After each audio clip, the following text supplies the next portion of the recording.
Hey guys, tonight we're not sailing just yet. Instead, we're going to dive into the stinking, grimy reality of what pushes a person into a life of piracy. Forget the swashbuckling glamour and the charming anti-heroes. This is a story of utter desperation. Honestly, if you were really living this, the odds of you making it through the first month, let alone the first day on a ship, are well, let's just say they're not great. So, before you get comfortable, take a moment to like the video and subscribe, but only if you genuinely enjoy what I do here. And as always, I'd love to see where you're tuning in from. Drop your city and the time in the comments below. It's always fascinating to see this little community spread across the globe. Now, dim the lights, maybe turn on a fan for that soft background hum, and let's ease into tonight's journey together. The year is 1716. The so-called golden age of piracy is in full, fetid swing, but you don't know that. You aren't a pirate, not yet. Right now, you're just stuck. You're standing in a puddle on a slick, cobblestone street in a port town like Nassau or Port Royal. The air is thick and heavy, a disgusting cocktail of smells. There's the sharp, salty tang of the sea, undercut by the smell of rotting fish gets tossed into the harbor. There's the sour stench of cheap gin and stale beer wafting from a nearby tavern door. And beneath it all, the ever-present, sickly sweet smell of sewage and human waste festering in the gutters. Rain, a constant, miserable drizzle, has soaked through your thin wool jacket, and a chill has settled deep into your bones that has nothing to do with the weather. It's the chill of hunger. You lean against a damp brick wall, watching the world go by. You see bewigged merchants strutting past, their fine clothes protected by servants holding umbrellas. You see Royal Navy officers, their uniforms crisp and their expressions stern. And you see people like you, dozens of them, men with haunted eyes and hollow cheeks, huddled in doorways, all sharing the same look of quiet desperation. This is the great, unglamorous truth of the era. The War of the Spanish Succession has just ended a couple of years ago. A glorious victory for the British Empire. They say, for you, it meant you were honorably discharged from the Navy, a polite term for being unceremoniously dumped on the docks with a few shillings that vanished in a week. Your skills, towing nuts, climbing rigging, surviving on maggot-infested hardtack, are suddenly worthless on land. There are thousands of you, all competing for a handful of miserable jobs that pay barely enough to keep you from starving. So you wait. You try to find work on a merchant vessel, but the captains can pay starvation wages because they know you have no other choice. Every day is a gamble. You sleep in crowded, flea-bitten flop houses, or, on bad nights, in a sheltered alleyway. You are constantly, unpleasantly aware of every beat of your own heart, because with that awareness comes the gnawing in your stomach, and you have to look over your shoulder. Always, not just for thieves, but for the press gangs. These aren't just a spooky legend sailors tell their kids. They are very real, Royal Navy recruitment officers, armed with clubs and a legal right to impress any able-bodied man into service. One wrong turn down a dark street, one moment of carelessness, and you could be dragged onto a naval warship, bound for a life of brutal discipline, miserable pay, and a high chance of dying from disease or a French cannonball. It's a prison sentence with no crime. This is the choice you face, and it's a miserable one. And this is where historians still hash it out, sitting in their comfortable university offices, debating the true nature of a pirate's motivation. Was the decision to go on the account, as they called it, an act of pure survival, a simple, stomach-rumbling, last-ditch effort to not starve or be enslaved by your own government?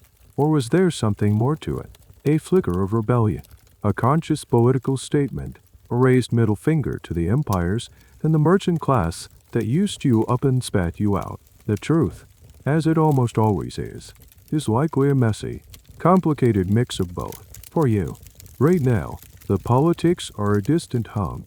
The primary driver is the cold, hard fact that you haven't eaten a real meal in 3 days.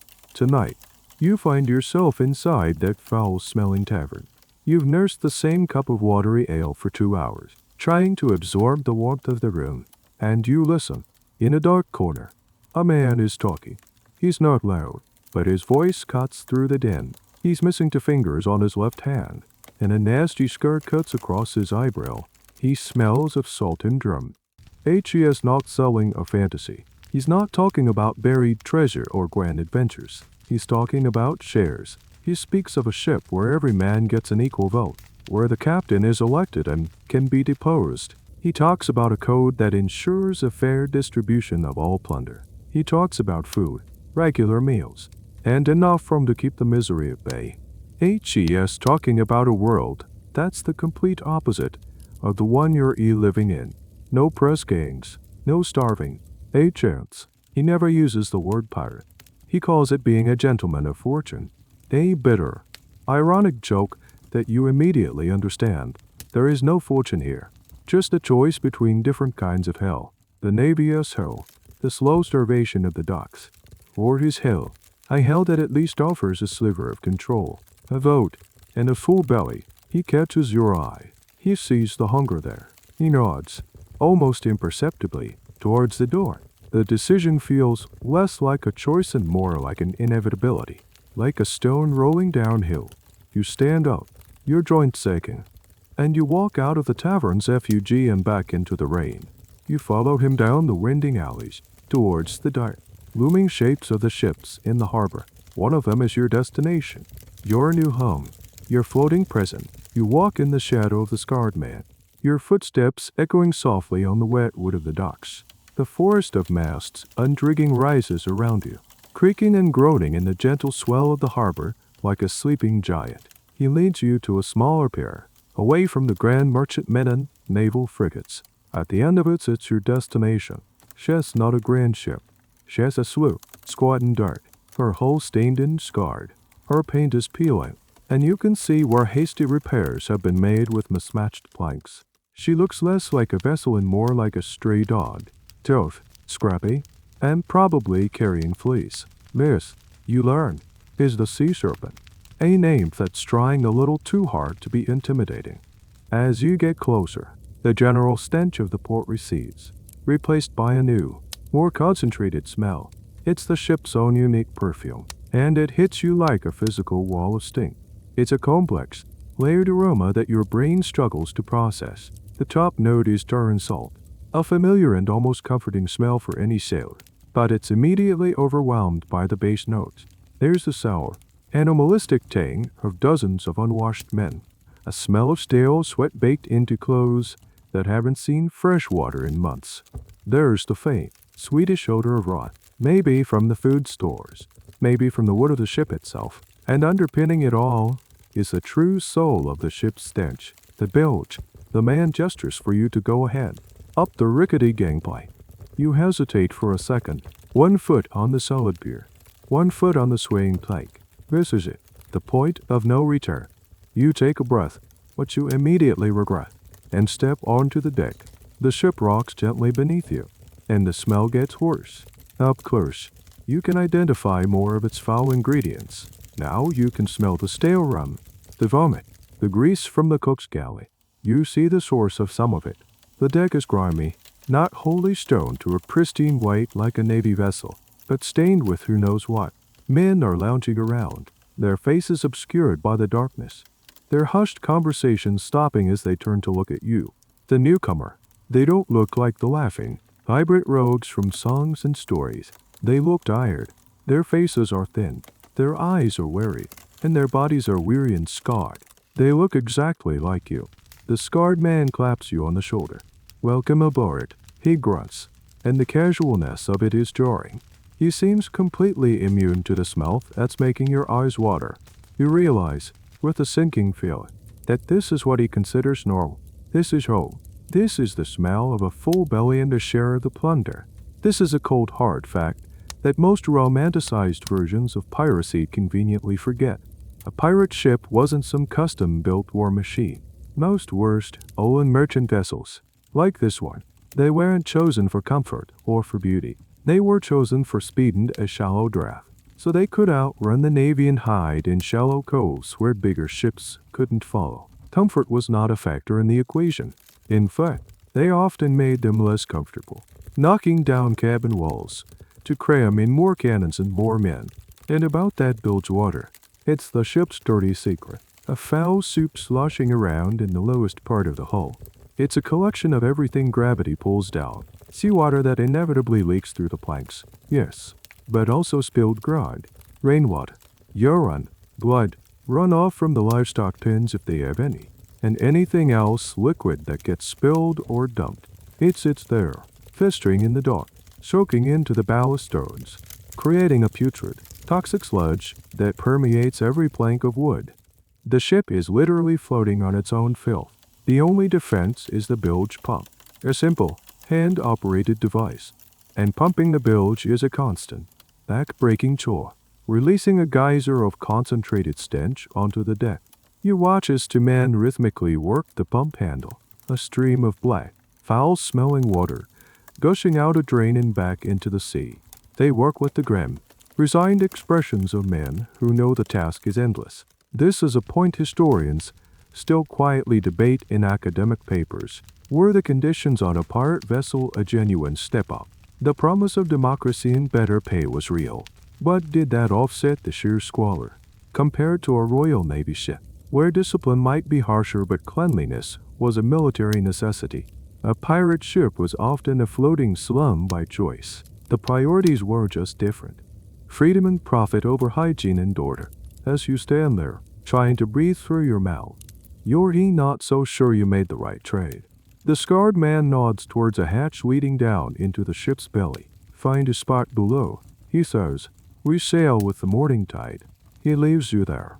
You look at the dark, yawning maw of the hatch, and you know, with absolute certainty, that whatever fresh hell of a smell you're experiencing up here on deck, it's going to be 100 times worse down there.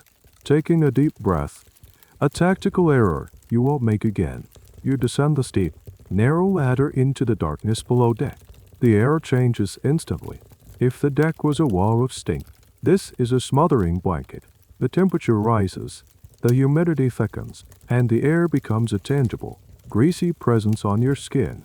Down here, the cacophony of odors from the deck congeals into one overpowering smell, the smell of hearth, unwashed, closely packed humanity. It's the primary scent, and it has a suffocating intimacy to it. You've entered the 'tween deck, the space where the vast majority of the crew lies, eats, and sleeps. It's not a cabin, it's a cavern. The ceiling, which is the underside of the main deck, is so low you can't stand up straight. You're forced into a permanent, uncomfortable crouch. Massive wooden beams, the ship's ribs, crisscross the space, forcing you to duck and weave as you move. The only light comes from a single, swaying lantern. It's greasy, yellow glow casting long, dancing shadows that make the cramped space feel even more alive and menacing. And it is cramped. Everywhere you look, there are men. They are packed into the space like salted fish in a barrel. Dozens of them. Some are sleeping, curled up directly on the rough wooden planks. Others are crammed onto makeshift benches, gambling with worn, greasy cards. A few are just sitting, staring into space with the vacant look of men who have spent too long at sea. There are no private quarters, no personal space. Privacy is a luxury you left on the shore, along with clean clothes and a regular bath. Your entire world has shrunk to the few square feet you can occupy without physically touching another person. You stumble over a coil of rope and finally see the sleeping arrangements. Hammocks, dozens of them are strung out, crisscrossing each other in a chaotic web. They hang so close together that they bump and sway into each other with the gentle rock of the ship. This is your bed. This is where you will sleep, suspended inches away from snoring, sweating, farting strangers. A strange, historical tidbit is that hammocks were actually a brilliant naval innovation, adopted from the indigenous peoples of the Americas. Before that, sailors often just slept on the hard, wet deck. So, in a way, this swaying canvas sack is a step up. It keeps you off the filthy floor and sways with the ship's motion, making it a surprisingly stable bed in rough seas. But that's a small comfort when the man in the hammock next to you has a hacking cough and terrible breath. You have to find an empty spot to sling your own hammock, which is little more than a piece of canvas and some rope, given to you by the scarred man. You find a gap, a sliver of space between a massive support beam and a stack of barrels. As you struggle to tie the knots, you are acutely aware of the bodies around you. You hear every cough, every grunt, every whispered curse. The air is so thick with shared breath that you feel like you are inhaling the very essence of your new crewmates. The heat is oppressive, generated by all these living bodies crammed into a poorly ventilated space. The ship's hull is a thin barrier against the cool night air outside, but down here it's a sweltering, claustrophobic oven. This is the reality of the floating democracy. One man, one vote, yes, but also one man.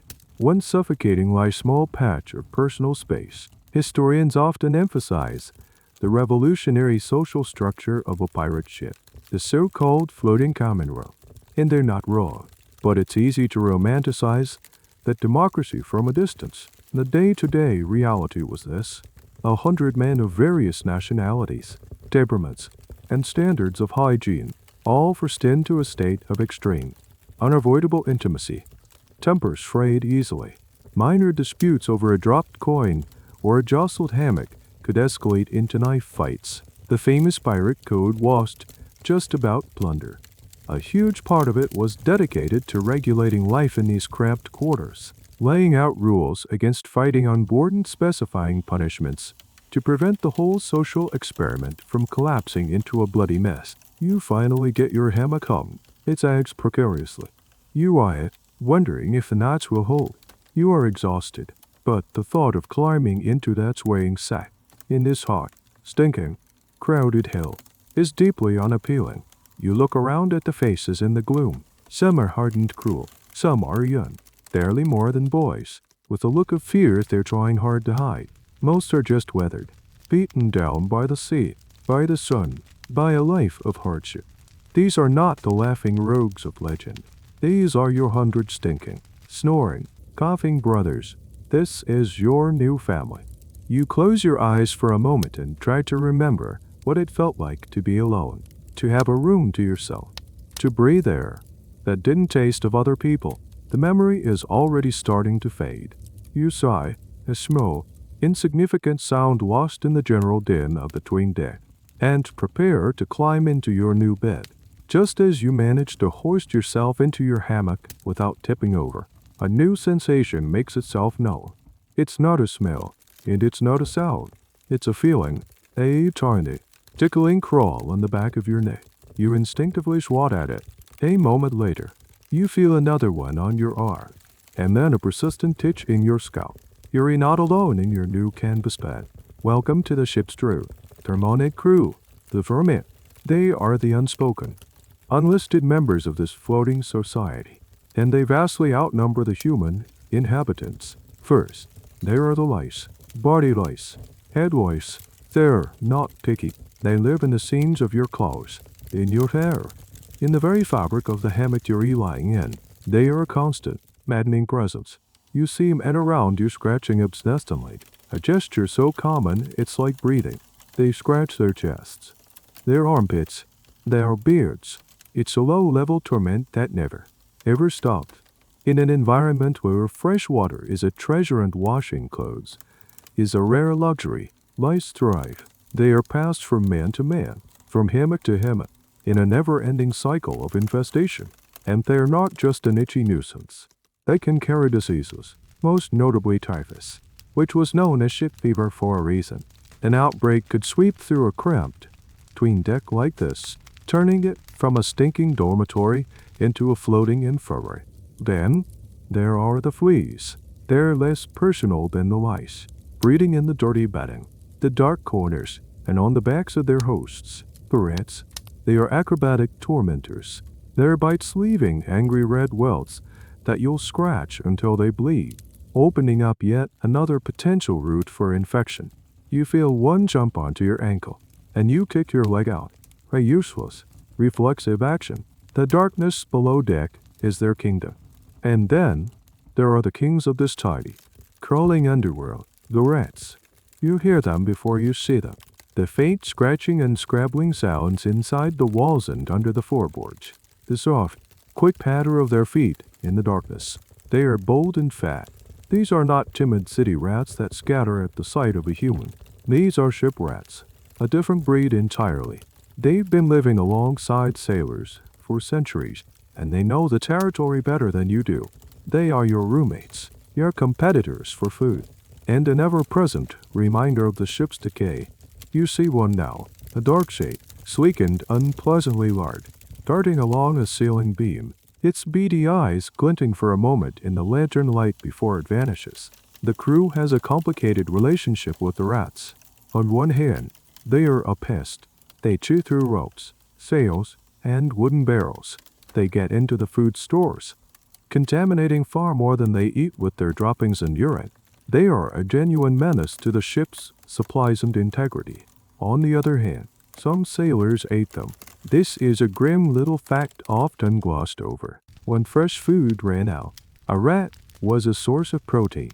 There are accounts of sailors hunting them, their desperation outweighing their disgust. Some even claimed the taste was similar to squirrel.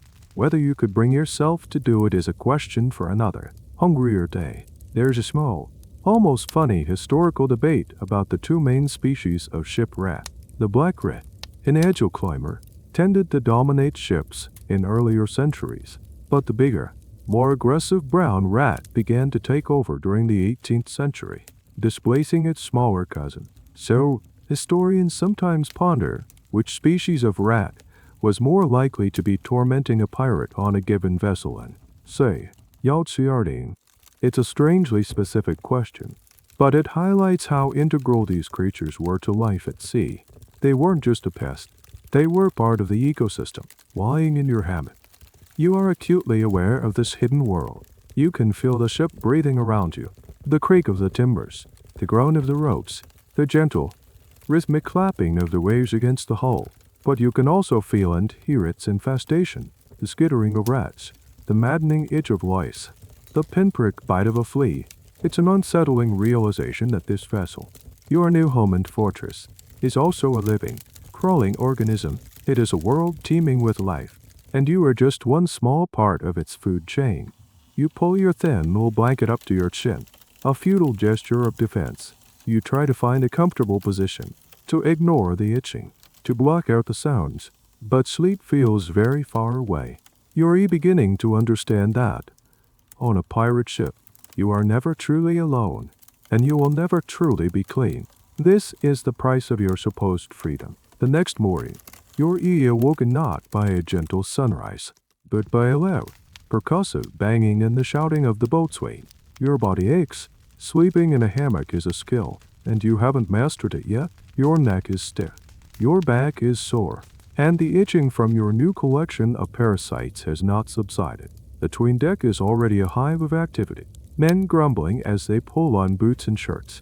The air, impossibly, seems even staler than last night. Someone hands you your breakfast.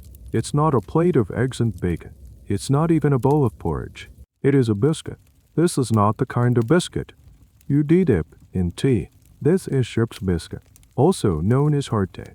It's a simple, brutal-ized piece of food technology, born of necessity. It's just flour, water, and maybe a little salt, mixed into a dough and baked 4 or 5 times, until it's as hard and dense as a piece of lumber. It is, in theory, the perfect military ration.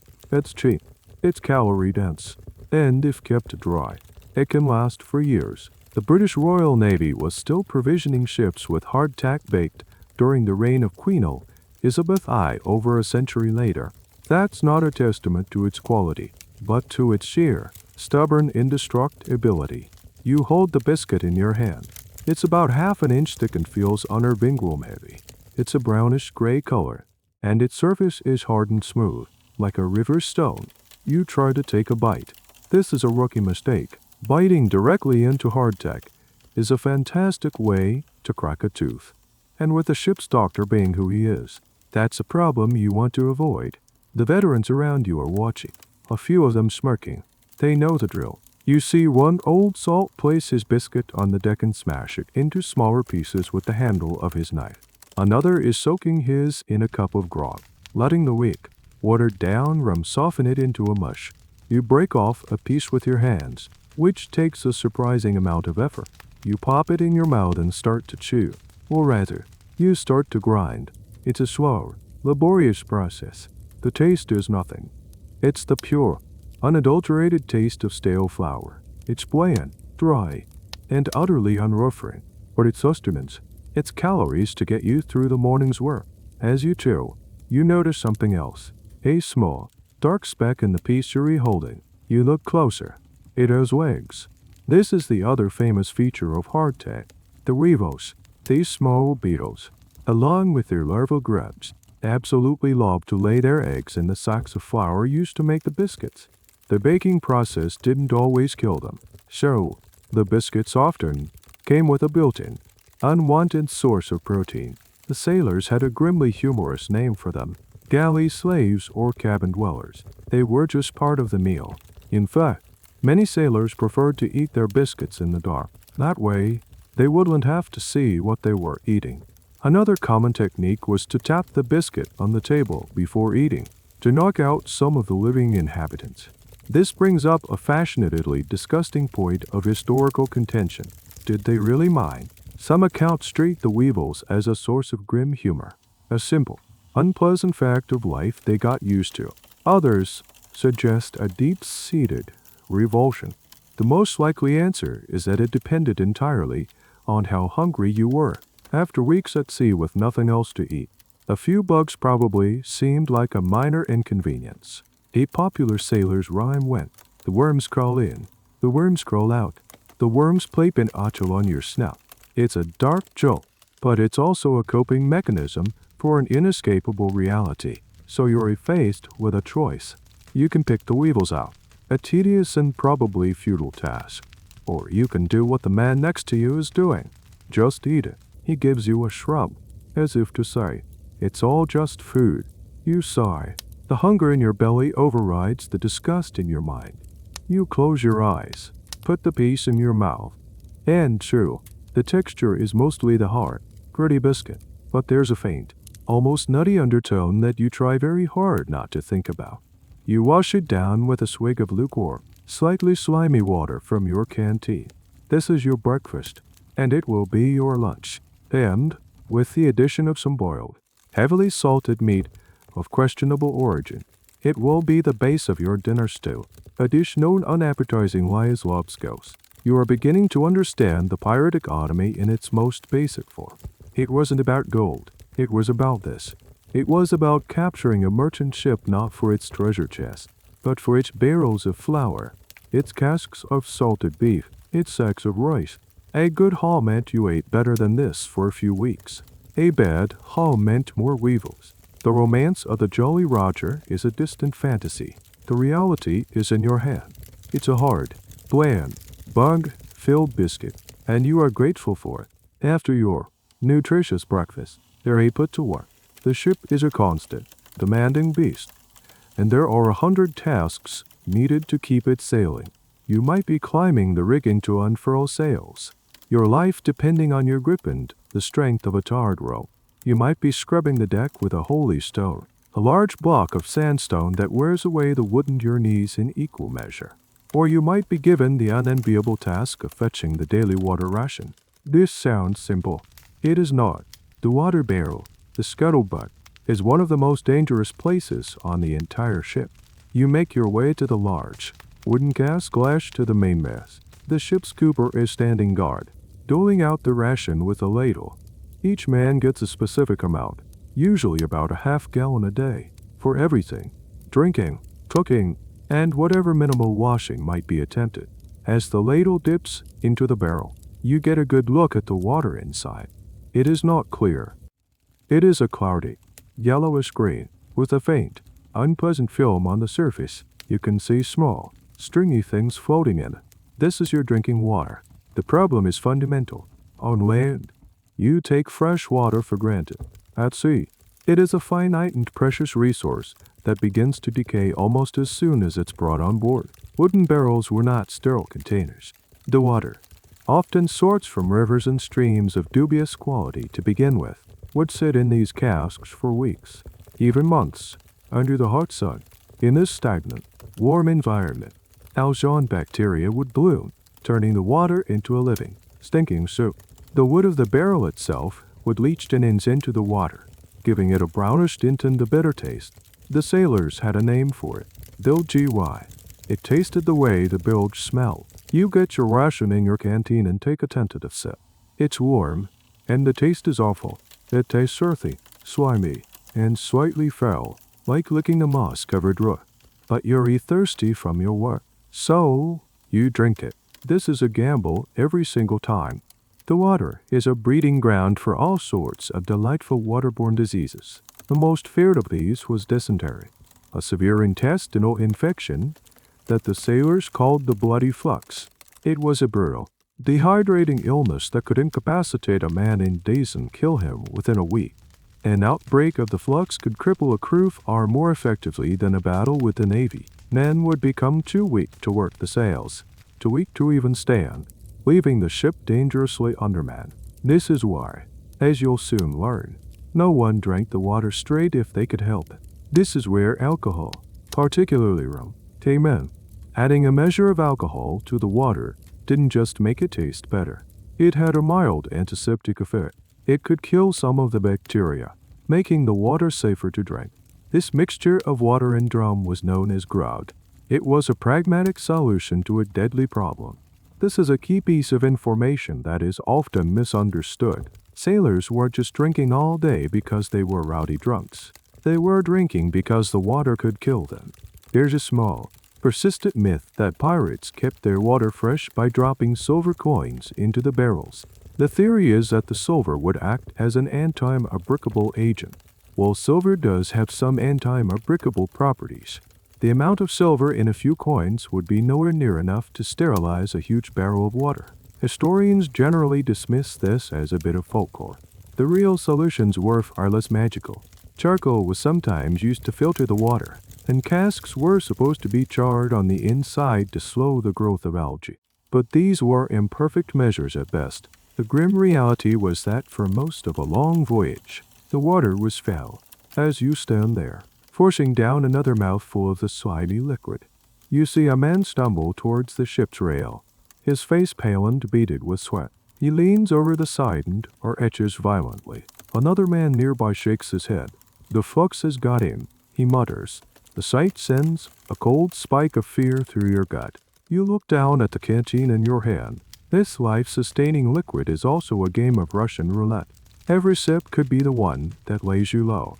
You are on a vessel surrounded by a literal ocean of water, yet you are in a state of constant, desperate thirst. The irony is as bitter as the water you're drinking. You tap your canteen, the foul taste lingering in your mouth. You have your ration for the day, and now you have to hope it doesn't try to kill you. Later that day, the work is done. The sun is setting, and a palpable sense of relief settles over the crew. This is the moment you've been waiting for, the part of the pirate life that the stories get right, at least in principle. It's time for the daily rum ration. The ship's quartermaster, a stern man with a ledger a gimlet eye, presides over the distribution. He stands by a barrel of rum, a spirit that is as central to this ship as its mast or its rudder. You line up with the other men, tin cup in hand. The smell of the rum is rich and sweet, a welcome change from the ship's usual bouquet of rotten filth. It smells of molasses and burnt sugar, a dark, heavy aroma that promises oblivion, or at least a temporary reprieve from the misery of your existence. The quartermaster doesn't pour a generous, sloshing cupful. He measures it out precisely. This isn't a party. It's a distribution of vital supplies. You get your measure, a good, stiff dram of the dark liquid. This isn't the refined, aged rum you might find at a gentleman's club. This is raw, powerful stuff, distilled cheaply in the Caribbean from the byproducts of sugar production. It's fiery and harsh, burning its way down your throat and spreading a welcome warmth through your chest. The effect is almost instantaneous. The chronic aches in your muscles seem to soften. The gnawing anxiety in your gut recedes. The constant, maddening itch of your louse bites becomes a little more bearable. You look around at the other men. Their weary faces are relaxing, the hard lines around their eyes softening. The low grumble of conversation rises in volume. and a few men even manage a weak laugh. This is the true purpose of rum on a pirate ship. It wasn't just for wild, drunken shore parties. It was medicine. It was a social lubricant. It was a management tool, as you learned it earlier. It made the disgusting water potable, turning a biological hazard into a beverage called grog. But its effects went far beyond that. It was a painkiller for men living in a state of constant, low-level physical agony. It was an anesthetic for the mind-numbing boredom of long weeks at sea with no and or other ships in sight. It was a way to blur the edges of a life that was, in its sober reality, almost unbearable. A fascinating and often debated point is how much control the pirate command, the captain and quartermaster, exercised over the rum. While pirate ships are famous for their drunken carousing, the articles or code of many ships strictly forbade drunkenness during times of action or when important tasks were at hand. A drunk lookout or a drunken man at the helm could doom the entire ship. Fights, often fueled by rum, were also a major concern. Some pirate codes, like Bartholomew Black Bart Roberts, famously ordered lights and candles to be put out at 8 o'clock at night, and any man who wished to continue drinking after that hour had to do so on the open deck in the dark. It was a way to allow the men their release while trying to maintain a semblance of order and prevent the ship from descending into chaos. So, was it a tool for liberation or a tool for control? The answer, as always, is both. You take another sip of your rum, savoring the bar. It's a cheap and brutal magic, but it works. It helps you forget, for a little while, that you're sleeping in a floating slum, infested with vermin, and eating bug-filled biscuits. It helps you forget the man with the bloody flux and the fear that you might be next. It transforms the 100 grim-faced strangers around you into something approaching comrades for a few precious hours. Under the influence of this fiery spirit, you can almost believe in the fantasy. You can almost feel free. You find a spot to sit, your back against the mast, and listen to the stories. An old sailor is telling a tall tale, his words slurring slightly. A fiddle, played inexpertly but with passion, starts up a John-ish tune. The rum works its way through you, the warm tide pushing back the cold ocean of reality. You feel a sense of belonging that you haven't felt since you were kicked out of the Navy. It's a fragile, artificial camaraderie, built on a shared foundation of misery and cheap alcohol. But for tonight, it's enough. It has to be. You clutch your cup, the last of the rum a warm puddle at the bottom. This is your reward.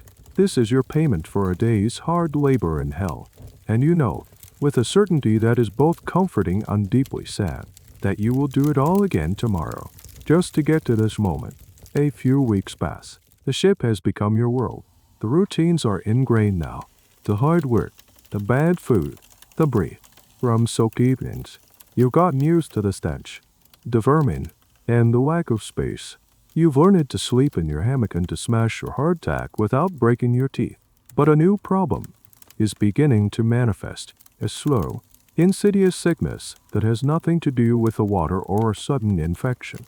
It starts in your mouth. Your gums feel strange. They're tender and swollen. And when you chew your biscuit, they bleed.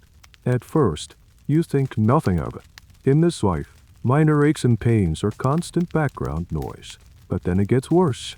The swelling increases, and your gums take on a dark, purplish, spongy appearance. They bleed at the slightest touch. A foul, metallic taste fills your mouth, and your breath becomes so bad that even your stinking crewmates recoil. This is the opening act of the most dreaded disease of the age of sail, scurvy. You look around and see you're not alone. Other men are showing the same signs. Men who were strong and capable a month ago now look listless and pale. Their movements are slow, their faces gaunt. You see a man smile, and the sight is grotesque. His gums have swollen up so much they almost completely cover his teeth, which are loose in their sockets. He wiggles one with his finger to show a friend. A grim party trick. This is scurvy's signature smile. Scurvy is not caused by a germ or a virus. It's a disease of deficiency, caused by a lack of vitamin C. Your body needs this vitamin to produce collagen, the glue that holds everything together. Your skin, your blood vessels, your bones, Without it, your body literally starts to fall apart from the inside out. Oh man, you get all the vitamin C you need from fresh fruits and vegetables. But out here, on the open sea, your diet consists of salted meat, hard tea, and not much else. There is no fresh produce. Your body's small reserve of vitamin C has run out, and now the decay is beginning. It gets worse. The lethargy deepens. A profound exhaustion that sleep cannot fix.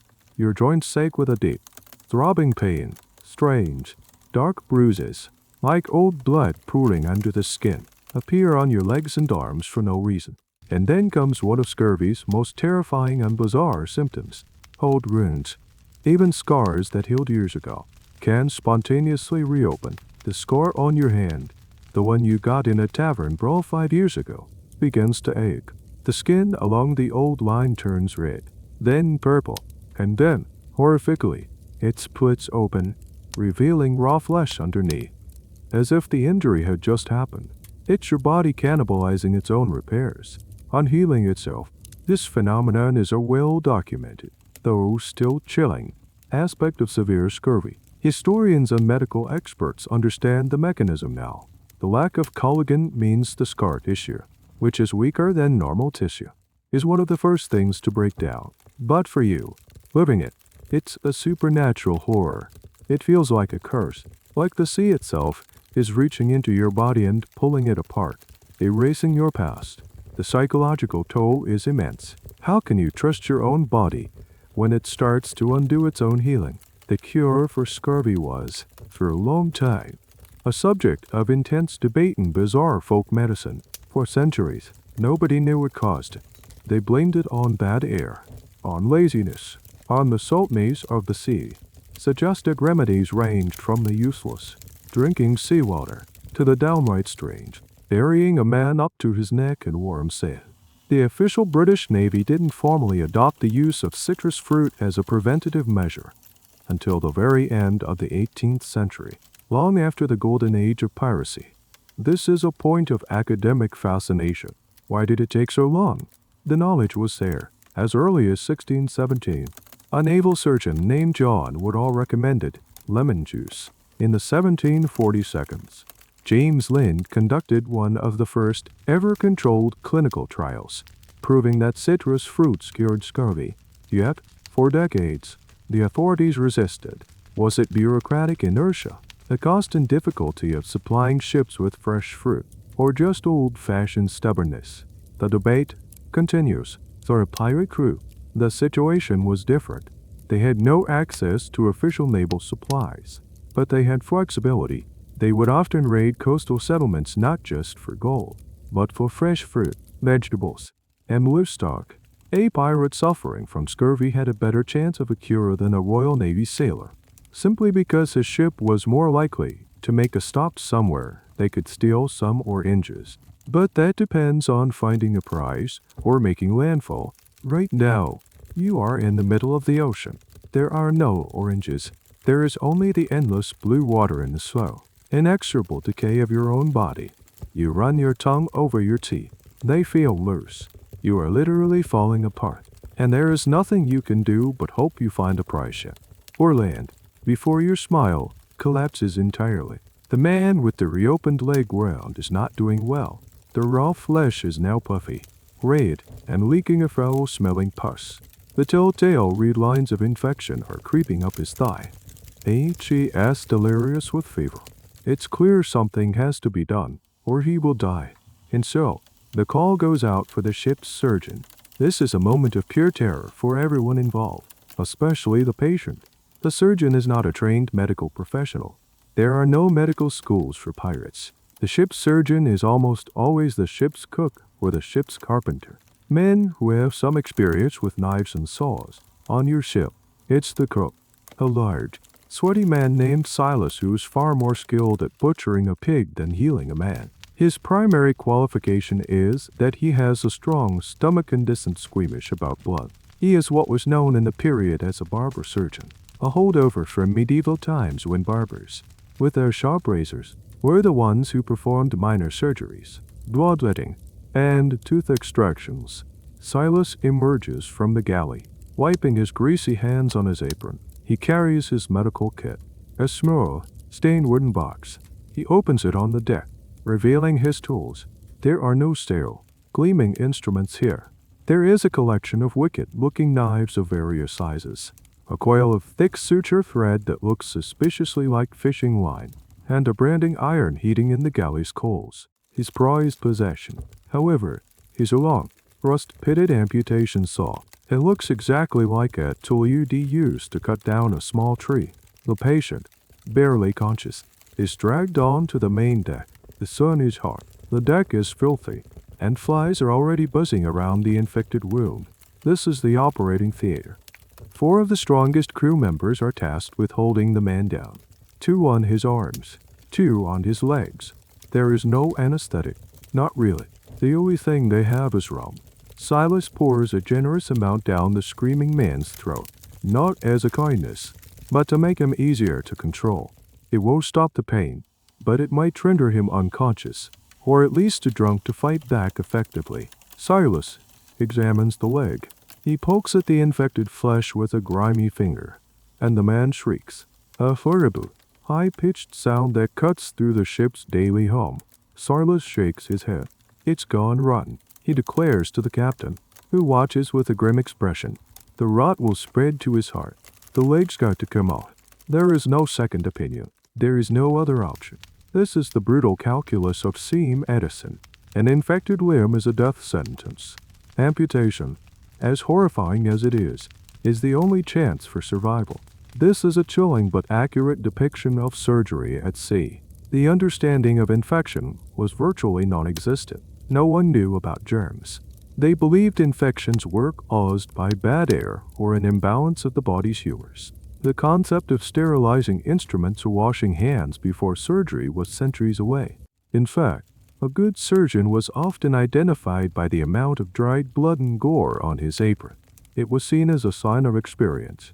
This ignorance is a key reason why mortality rates from even minor wounds were so high. There is a small, but fascinating, historical debate about the skill of some of these impromptu surgeons. While most were glorified butchers, were there some who, through sheer repetition and observation, developed a crude but effective level of skill. The discovery of the wreck of Blackbird's flagship, the Queen Anne's Revenge, yielded a surprising number of medical instruments, including a urethral syringe likely used to treat syphilis, suggesting a more sophisticated approach to certain ailments than one might expect. Still, for something like an amputation, the procedure was brutally straightforward. Silas picks up his saw. The men holding the patient down brace themselves, their knuckles white. The cook doesn't hesitate. He places the saw on the man's thigh, well above the infection, and begins to cut. The sound is unforgettable. It's a wet, rasping, crunching sound as the saw teeth bite through muscle, sinew, and finally, bone. The patient's screams are inhuman. He thrashes, but the men hold him fast. Blood is everywhere. A shocking, bright red that soaks into the deck planks. It takes Silas less than a minute. The severed leg falls to the deck with a sickening thud. But it's not over. The stump is gushing blood from the severed femoral artery. This is the most dangerous part. If he can't stop the bleeding, the man will die in minutes. Silas grabs the red-hot branding iron from the fire. This is cauterization. He presses a glowing metal into the open. Bleeding stops. There is a loud sizzle. The smell of burning flesh fills the air, and the patient, mercifully, faints. The bleeding slows, then stops. The wound has been sealed. Silas wraps the charred stump in a piece of tarred canvas. He'll live. He grunts. Or he won't. He cleans his saw by wiping it on his trousers and goes back to the galley to prepare dinner. The crewmen who were holding the patient down look pale and shaken. One of them quietly goes to the railing, is sick over the side. You stand there, frozen, the smell of cooked meat and blood seared into your memory. You look at your own hands, your own legs. You have never felt more fragile, more breakable in your entire life. The amputation is a stark, visceral reminder of your own mortality. It haunts you. You see the one-legged man every day, his face, a permanent mask of pain, and you can't help but imagine the cook's saw on your own flesh. This fear breeds a new kind of caution. You become hyper-aware of the million tiny dangers on the ship. A splintered deck plank, a swinging block and tackle, a rusty nail. Each one is no longer a minor annoyance, but a potential death sentence. A simple cut, something you wouldn't even think about on land, is now a source of profound anxiety. A few days later, it happens to you. You're hauling on a rope, your hands raw and calloused, when a frayed strand snaps and lashes across your forearm. It's not a deep cut, barely more than a scratch, but it draws blood. It stings, and your first instinct is to ignore it, to just wipe the blood on your trousers and carry on. But the image of the saw, the sound of it biting into bone, flashes in your mind. The fear is cold and sharp. You look at the cut. It's a thin reed line, maybe 3 inches long. You have nothing clean to press on it. Your shirt is filthy. Your hands are caked in tar and grime. You do the only thing you can think of. You pour a little of your precious rum ration over it. The alcohol stings like fire, a clean, sharp pain that you welcome. You hope the rum's magic extends to cleaning wounds as well as water. You then wrap it with a strip of cloth torn from the cleanest part of your shirt, knowing it's a futile gesture. The filth of this ship is ambient. It's in the air you breathe. For the next few days, you watch the cut with obsessive dread. You're a doctor and patient in a terrifying one-man play. In the morning, you unwrap it. Is it less red? Is it swelling? The first day, it seems fine. It has scabbed over, and you feel a surge of relief. But the shipboard environment is relentless. The scab gets knocked off while you're working. The cut is exposed again to the grime and sweat of your daily labor. By the third day, your worst fears are realized. The skin around the cut is red and puffy. It's hot to the touch. A dull, throbbing ache has started in your forearm. A pain that seems to pulse in time with your own frightened heartbeat. This is how it begins. A tiny breach in your body's defenses becomes an open gate for the billions of bacteria thriving in this floating slum. Tetanus, gangrene, sepsis. You don't know these names, but you know their worth. You've seen it. You've seen men die from a fishhook in the thumb or a blister on the heel. The ship's surgeon, the cook, knows only one cure for a limb that has gone bad. His so, a lesser-known, but grimly fascinating, aspect of sea medicine at the time was the use of wound sucking. Some surgeons believed that sucking the venom or more poison out of a fresh wound could prevent it from festering. This, of course, did nothing but introduce the bacteria from the surgeon's mouth into the wound, often making things much worse. Another popular treatment was to pack the wound with a concoction called a styptic, which could contain anything from cobwebs and dung to turpentine. These were attempts to stop bleeding and promote healing. But in a pre-germ theory world, they were shots in the dark. Some, like turpentine, had mild antiseptic properties, but their effectiveness was a matter of sheer luck. The academic argument, here is a subtle one, was the danger of infection on a pirate ship significantly higher than on a naval or merchant vessel? The answer is likely yes. While all ships were dirty, pirate ships were often more crowded and had less rigid cleaning routines. Furthermore, a pirate crew engaged in combat more frequently, meeting more open ruins, and they spent more time in tropical climates where heat and humidity accelerated both infection and decay. Their life was a perfect storm for sepsis. Your arm now aches constantly. The reed area has spread. You feel feverish, a clammy sweat on your brow, and a chill that has nothing to do with the sea breeze. You try to hide it. You keep your sleeve rolled down. You try not to wince when you use your arm. Showing weakness is dangerous. It makes you a liability. But the fear is eating you alive. You lie in your hammock at night, the throbbing in your arm a constant, terrifying drumbeat counting down to a horrific choice. Do you go to Silas the cook? Do you offer up your arm to his saw, hoping to save your life at the cost of a limb? Or do you hide it, praying to a god you barely believe in, hoping the fever will break, hoping your body can fight off the encroaching poison on its own? Every hour, the pain gets a little worse. The wrench spreads a little further, and the shadow of the saw grows a little longer in your mind. The choice is closing in on you, and you know, with a chilling certainty, that either path could lead to your death. Miraculously, your fever breaks. The redness in your arm recedes. The throbbing dulls to a manageable ache. You don't know why. Maybe the rum did its job. Maybe your body's own defenses won a desperate, silent battle. Or maybe you were just lucky. But the close call has shaken you, and it's made you think more about the rules that govern this violent, precarious life. You had heard them talking about the code when you were still on shore. Now, you're about to see it in action. One afternoon, two men are caught fighting. It's a stupid argument over a game of cards that escalates into drawn knives. Before any real damage is done, the quartermaster steps in, a formidable presence who commands more immediate authority than the captain. The two brawlers are separated, their knives confiscated. The quartermaster declares that their dispute will be settled according to the articles. There will be no more shipboard violence. Instead, they will have a duel the next time the ship makes landfall. Later that day, the entire crew is assembled on the main deck. The captain, a man elected for his skill in battle and navigation, stands beside the quartermaster. The quartermaster unrolls a piece of parchment. This is it. The ship's articles. The pirate code. It's not a single, universal document, as is often portrayed in fiction. Every pirate crew that had a code drafted their own. It was a contract, a set of rules that every man had to agree to unsign, or make his mark, as most were illiterate, before he was officially part of the crew. The quartermaster begins to read them aloud, his voice carrying over the creak of the ship. The first few articles are about shares.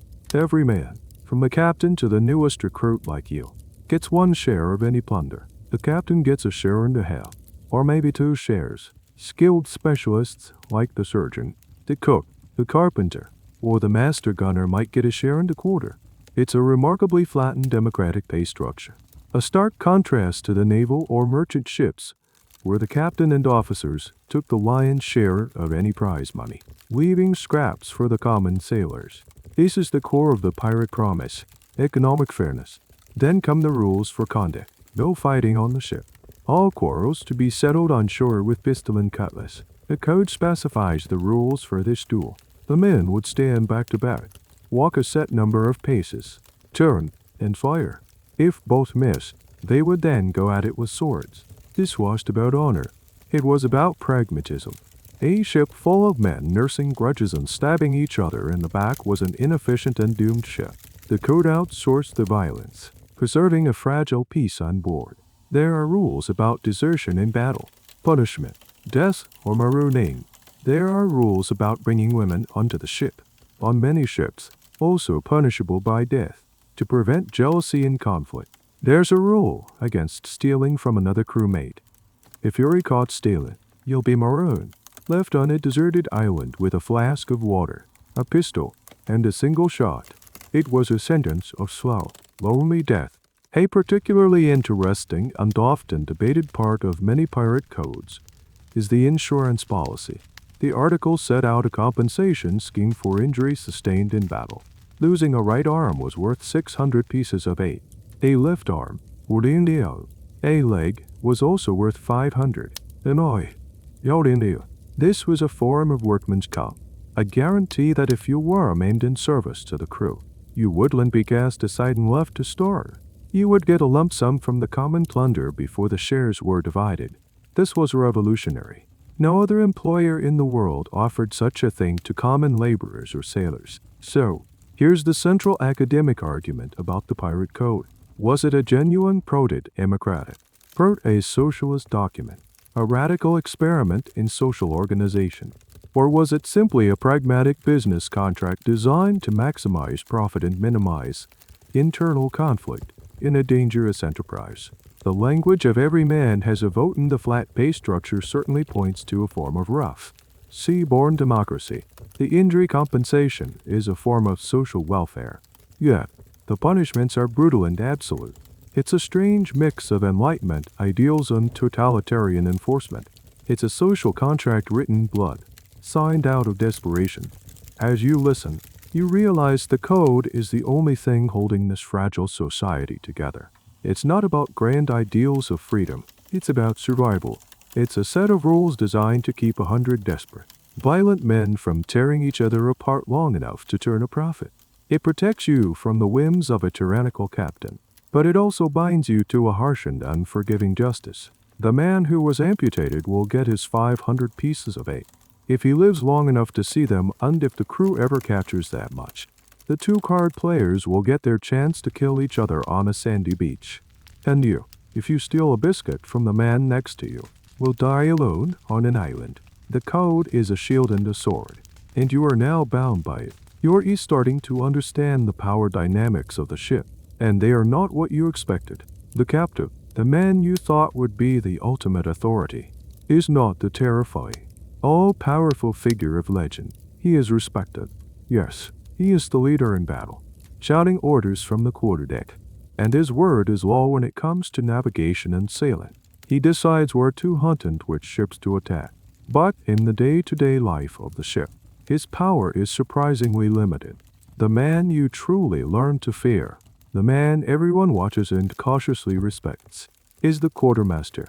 Your quartermaster is a man named Jedediah, a lean, quiet individual with cold eyes that seem to miss nothing. He rarely raises his voice, but when he speaks, everyone listens. While the captain is the ship's CEO during wartime, the quartermaster is the COO, the judge, and the HR department rolled into one. He is elected by the crew, just like the captain, but his role is to represent the interests of the men against the captain. He is the guardian of the articles, the enforcer of the code. You see his power in 100 small ways. He is the one who distributes the rations every day, the hardtack, the salted meat, the water, and most importantly, the rum. This control over daily sustenance gives him immense influence. He ladles out the food and drink, and his gaze is a constant reminder that he is the one who stands between the crew and starvation. If a man feels he has been cheated or treated unfairly by another, he does not go to the captain. He goes to the quartermaster. Jedediah will listen to both sides of a dispute and deliver a judgment that is considered final. He is the law. His most visible role, however, is that of disciplinarian. When the articles are broken, it is the quartermaster who oversees the punishment. The captain might order a man to be punished, but it is the quartermaster who carries it out, or delegates it. This creates a fascinating psychological buffer. The captain remains a strategic leader, separate from the messy business of whippings and floggings, while the quartermaster becomes the face of the ship's internal justice. He is the one who embodies the crew's collective will, the one who ensures that the rules they all agree to are upheld. This division of power is one of the most brilliant and unique aspects of pirate social organization. It's a system of checks and balances, born out of a deep-seated hatred for the tyrannical abuse of power common on naval and merchant vessels. On those ships, the captain was an absolute monarch. His word was law. His punishments were arbitrary, and a sailor had no recourse against his cruelty. The pirates, many of whom were refugees from that very system, designed their own to be different. They split the power. The captain got the glory of command in battle, but the quartermaster held the power over provisions and punishment. A pirate captain couldn't withhold food from a man he disliked, nor could he have a man flogged for a minor personal slight. He had to convince the quartermaster that the punishment was just and in accordance with the articles. There's a subtle debate among historians about the true balance of power. Some argue that a strong, charismatic captain could still dominate a ship, bending the quartermaster and crew to his will. Men like Blackbeard or Bartholomew Roberts certainly projected an aura of immense personal authority. Others contend that on most typical pirate ships, the quartermaster was the true center of power, and that a captain who ignored him did so at his peril. The fact that captains could be, and often were, voted out of office, deposed by their own crew if they were deemed cowardly, incompetent, or too tyrannical, speaks volumes. The ultimate power rested with the collective, and the quartermaster was its chosen instrument. You see this firsthand one afternoon. The captain, in a fit of pique over a poorly executed sailing maneuver, orders a young sailor to be given a dozen lashes for incompetence. The young man trembles, but Jedediah, the quartermaster, steps forward. He speaks quietly to the captain, his voice too low for you to hear, but his stance is firm. He shakes his head. You can't see his face, but you see the captain's. It flushes with anger, then resignation. He clenches his fists, then storms off to his cabin. Jedediah turns to the young sailor. Get back to your post, he says, his voice flat, and learn to do it right. The incident is over. The quartermaster has overruled the captain. He has judged that incompetence is not a crime punishable by flogging under their articles, and his judgment stands. In that moment, you understand, the captain may hold the spyglass, but the quartermaster holds the whip. And, on this ship, the whip and the rules that govern its use are more important than any spyglass. You learn to do your job well, not just to avoid the captain's anger, but to avoid coming to the cold, quiet attention of Jedediah. He is the ship's true, ever-present authority, the silent embodiment of the code that keeps you all alive. And in line, discipline on a pirate ship is a strange mix of democratic principle and brutal, swift enforcement. You've seen the quartermaster's authority, but you have yet to see the full extent of the punishments he can dish out. That changes one sweltering afternoon when a man is caught stealing. H.E.S., a veteran sailor, someone who should have known better. But he was caught trying to pry open the lock on another man's sea chest, likely looking for a few hidden coins. The crime is not the value of the goods, but the violation of the code. Stealing from a brother is one of the cardinal sins. The quartermaster convenes a jury of the crew. The process is quick and informal. The accuser states his case. The thief, sullen and defiant, denies it, but the evidence, a broken lock and a witness who saw him, is damning. The verdict is guilty. The punishment is prescribed by their articles. 39 lashes. The number is significant. It's known as Moses' law, derived from a biblical passage, and was the traditional maximum number of lashes in the Royal Navy, a punishment just short of being lethal. The thief is stripped to the waist and his hands are tied to the mainmast. His back, crisscrossed with old white scars from previous encounters with naval discipline, is exposed to the harsh sun. The entire crew gathers to watch. This isn't for entertainment. It's a mandatory lesson in cause and effect. The quartermaster himself will not administer the punishment. He delegates it to the boatswain, a man chosen for his strength and steady hand. The boatswain steps forward, holding the instrument of justice. It's the cat, o' nine tails. You've heard of the cat, but seeing it up close is different. It's not a simple whip. It's a short, thick rope handle from which 9 lengths of knotted cord hang. Sometimes, to make it more brutal, small lead weights or pieces of sharpened metal are woven into the knots. It's a vicious tool, designed not just to inflict pain, but to tear flesh. Each of the 9 tails strikes the back simultaneously, so a single lash feels like 9 separate blows. The name itself is grimly poetic, suggesting the scratching of a giant, malevolent cat. The boatswain takes his position. There's a hush over the ship, the only sound the gentle lapping of waves in the creak of the rigging. He swings the cat. It whistles through the air and lands with a sickening, wet whack across the man's back. The thief grunts, his body tensing against the ropes. When the boatswain pulls the cat away, 9 angry red welts have appeared on the man's skin. The boatswain doesn't rush. He takes his time, letting the pain of each blow sink in before delivering the next. The second blow ends across the first, and this time, the skin breaks. Tiny beads of blood appear along the welts. The third blow lands, and the welts turn into bleeding gashes. The man, who had been stoically silent, lets out a choked cry. With each subsequent lash, his back is methodically destroyed. The skin is flayed away, revealing the raw, reed muscle underneath. The knots of the cat dig and tear, turning his entire back into a bloody, mangled mess. The man's initial defiance melts away into rage, pain-filled sobs. This is a point of some historical debate. Was pirate discipline, on the whole, more or less brutal than that of the Royal Navy? The Navy was infamous for its routine and often arbitrary floggings. Captains could order a man flogged for the slightest infraction. Pirates, in theory, only used such punishments for serious violations of the code, and after a jury of their peers had convicted them. So, Was it a more just system?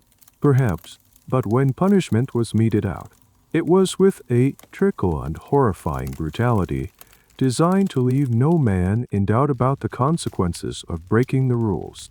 The process might have been fairer, but the pain was just as real, a lesser known, and more stomach-turning detail about flogging was the pickling that sometimes followed. After the flogging was complete, the ship's surgeon, your friend, the cook, would sometimes be called upon to wash the man's shredded back with a bucket of salt water or brine. This was presented as a method of cleaning the wounds to prevent infection. You can only imagine the unbelievable agony of having salt rub into that raw, bleeding flesh. Whether it actually helped prevent infection or just added another layer of torment is a grim question. The boatswain counts down the final lashes. 37, 38, 39. The final blow lands. The thief is barely conscious, his head slumped forward, his back an unrecognizable pulp of blood and flesh. He is cut down from the mast and collapses onto the deck. Two of his crewmates, men who may have been his friends an hour ago, wordlessly drag him below deck, leaving a slick, red trail on the planks. The quartermaster watches them go, his expression unreadable. He then turns to the rest of the crew. The matter is settled, he says. Get back to your duties. The show is over. The lesson has been delivered. You stand there, a sick feeling in the pit of your stomach, the coppery smell of blood in the air. The image of that flayed back is burned into your mind. This is the price of order. This is the dark side of the democratic code. The flogging was a brutal lesson in the consequences of internal crime, but there are other, more terrifying punishments reserved for greater sins, like mutiny or cowardice in battle. These are the punishments that have become the stuff of dark legends, whispered in taverns and sailors' nightmares. One of these is keel hauling. You haven't seen it happen, and you pray you never will, but the older sailors talk about it in grim, hushed tones. It is a sentence that is almost certainly a death sentence, and a horrific one at that. The principle of keel hauling is diabolically simple. A rope is rigged from one side of the ship to the other, passing underneath the hull. Under the keel, the condemned man is tied to this rope. He is then thrown overboard from one side of the ship. The crew on the other side then begins to haul on the rope, dragging the man down into the water, under the ship's belly, and up the other side. On a small ship, this ordeal might take 30 seconds. On a larger one, it could be much longer. It is a journey through a nightmare. First, there is the drowning. As you are pulled under, your lungs burn for air, the pressure of the water, the disorientation, the sheer terror. It's a primal, suffocating fear. But drowning is almost a merciful fate compared to the other horrors that await you under the ship. The hull of your vessel is not a smooth surface. After months or years at sea, it's a living ecosystem of razor-sharp barnacles, oyster shells, and other hard marine growths. It's like a giant cheese grater. As you are dragged along the length of the keel, this rough, sharp surface tears at you. It rips your skin, gouges your flesh, and shreds your clothes. If you are dragged too slowly, you will surely drown. If you are dragged too quickly, the impact and the lacerations could kill you. The sailors say the goal is to drag you just fast enough so you don't drown, but slow enough that the punishment is felt. There's also the very real possibility of smashing your head against the hard wooden keel itself, which could knock you unconscious and lead to a quick, watery grave. If, by some miracle, you survive the passage and are hauled, gasping and bleeding, out of the water on the other side, you are not necessarily safe. You are a mangled, bleeding mess. The hundreds of deep cuts and scrapes you've sustained are now exposed to the filthy seawater and the grime of the ship. The risk of a fatal infection is astronomically high, so even if the keel hauling itself doesn't kill you, the aftermath very well might. This is where historical accuracy gets a little murky. Keel hauling is one of the most famous of all pirate punishments, a staple of pirate fiction. However, documented, first-hand accounts of it actually happening on a pirate ship are incredibly rare. The Dutch Navy definitely practiced it, and there are naval records describing the procedure. But for pirates, Historians are still debating how common it really was. Was it a real, regularly used punishment, or was it more of a boogeyman, a threat so horrific that it was rarely needed? Some scholars suggest it was so brutal and so likely to kill the victim, thus depriving the crew of a working hand, that more practical punishments, like marooning, are more common. It may have existed more as the ultimate, unspoken threat, the nuclear option of pirate discipline, than as a routine sentence. A lesser known, but equally gruesome, variation was known as will ding or great gun tackle punishment. In this version, the offender was lashed to the barrel of a cannon and flogged. The curved surface of the cannon stretched the skin on his back, making the blows from the cat o' nine tails even more effective at tearing the flesh. It was another example of the grim creativity that went into inflicting pain at sea. You think about this as you scrape barnacles off the hull while the ship is careened on a beach for cleaning and repairs. You run your hand over the rough, sharp shells, each one like a tiny razor blade. You try to imagine being dragged across 100 yards of this. The thought makes your stomach churn. It's a vision of pure torment. The flogging was a punishment designed to inflict pain and enforce discipline. Keel hauling feels different. It feels like a punishment designed by demons. It's a sentence that combines drowning, laceration, and blunt force trauma into one terrifying package. Whether it was a common practice or a rare threat, its legend serves a purpose. It hangs in the air. An unspoken warning. There are lines you do not cross. There are betrayals the crew will not forgive. And if you dare to commit them, there is a rope and a barnacle-encrusted path to hell waiting for you. The threat of keel hauling is a terrifying abstraction, but another punishment, just as dreaded, is far more tangible. This is the fate reserved for thieves who have been warned, or for men who show cowardice or try to desert. This is marooning. It's a word that sounds almost gentle, like a vacation, but it is a sentence of slow, agonizing death. You get a stark picture of what it means when the two men who fought over cards finally have their shore leave duel. The ship anchors in a small, placid cove of a deserted island. The two men are rowed ashore, as the code dictated. They stand back to back, walk their 10 paces, and turn to fire their pistols. One man's shot goes wide. The other finds its mark. The card cheat slumps to the sand. Dead. The victor is rowed back to the ship. The matter's settled. But the captain makes another decision. The man who was caught stealing, the one who was flogged, has been a sullen and disruptive presence ever since. He is accused of trying to hoard water. He is, the quartermaster declares, a drain on the crew's morale and a danger to their combat. His sentence is to be marooned. He is put in a small boat with 2 other sailors. He doesn't fight. He just stares ahead, his face a blank mask of despair. They row him to a different beach on the same small island, out of sight of the ship. They do not leave him empty-handed. They follow a grim tradition, a piece of cruel theater. They give him a cutlass. They give him a small bag of gunpowder and a single pistol, loaded with a single lead ball, and they give him a small flask of water. The symbolism is as brutal as a flogging. The water will be gone in a day. The cutlass is for what? Fending off crabs, hacking at coconuts, if there are any. The pistol is the real message. He has a choice. He can try to survive, to fight against the sun, the thirst, and the crushing loneliness. He can hold out for the infinitesimal chance that another ship might pass by this forgotten spit of sand before he dies of exposure. Or, when the despair becomes too much to bear, he has the pistol. The single shot is not for hunting. It's for him. It's a tool for a quicker, more merciful suicide than starvation. As the boat rows back to the sea serpent, you watch the man's figure shrink on the beach. He doesn't move. He just stands there, watching his entire world sail away. The ship weighs anchor. The sails catch the wind, and you slowly pull away from the island. The man is now just a speck, then nothing. You have just condemned him to die alone.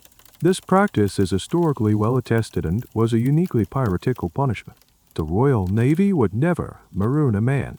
They had prisons and penal colonies for that. Marooning was a pirate solution because it was cheap, required no long-term resources, and was terrifyingly effective as a deterrent. The psychological horror of it was arguably worse than the quick, violent death, to be utterly alone, in a vast, indifferent wilderness of sea and sand, with the slow tick of your own mortality counting down in your head. It was a sentence designed to drive a man mad before it killed him. A lesser-known fact is that not all maroonings were on deserted tropical islands. Sometimes a man would be marooned on a barren rock with no vegetation, or even on the coast of a larger, inhabited but hostile territory, like the Spanish-controlled coasts of the Americas, where he would likely be captured and executed as a pirate anyway. The location was chosen for maximum misery. The classic desert island scenario, however, remains the most iconic. There's a small academic question about the one-shot tradition. Was it a genuine, common practice, an act of cruel mercy, or is it a romantic embellishment, added later to the stories to give the act a certain dramatic flair?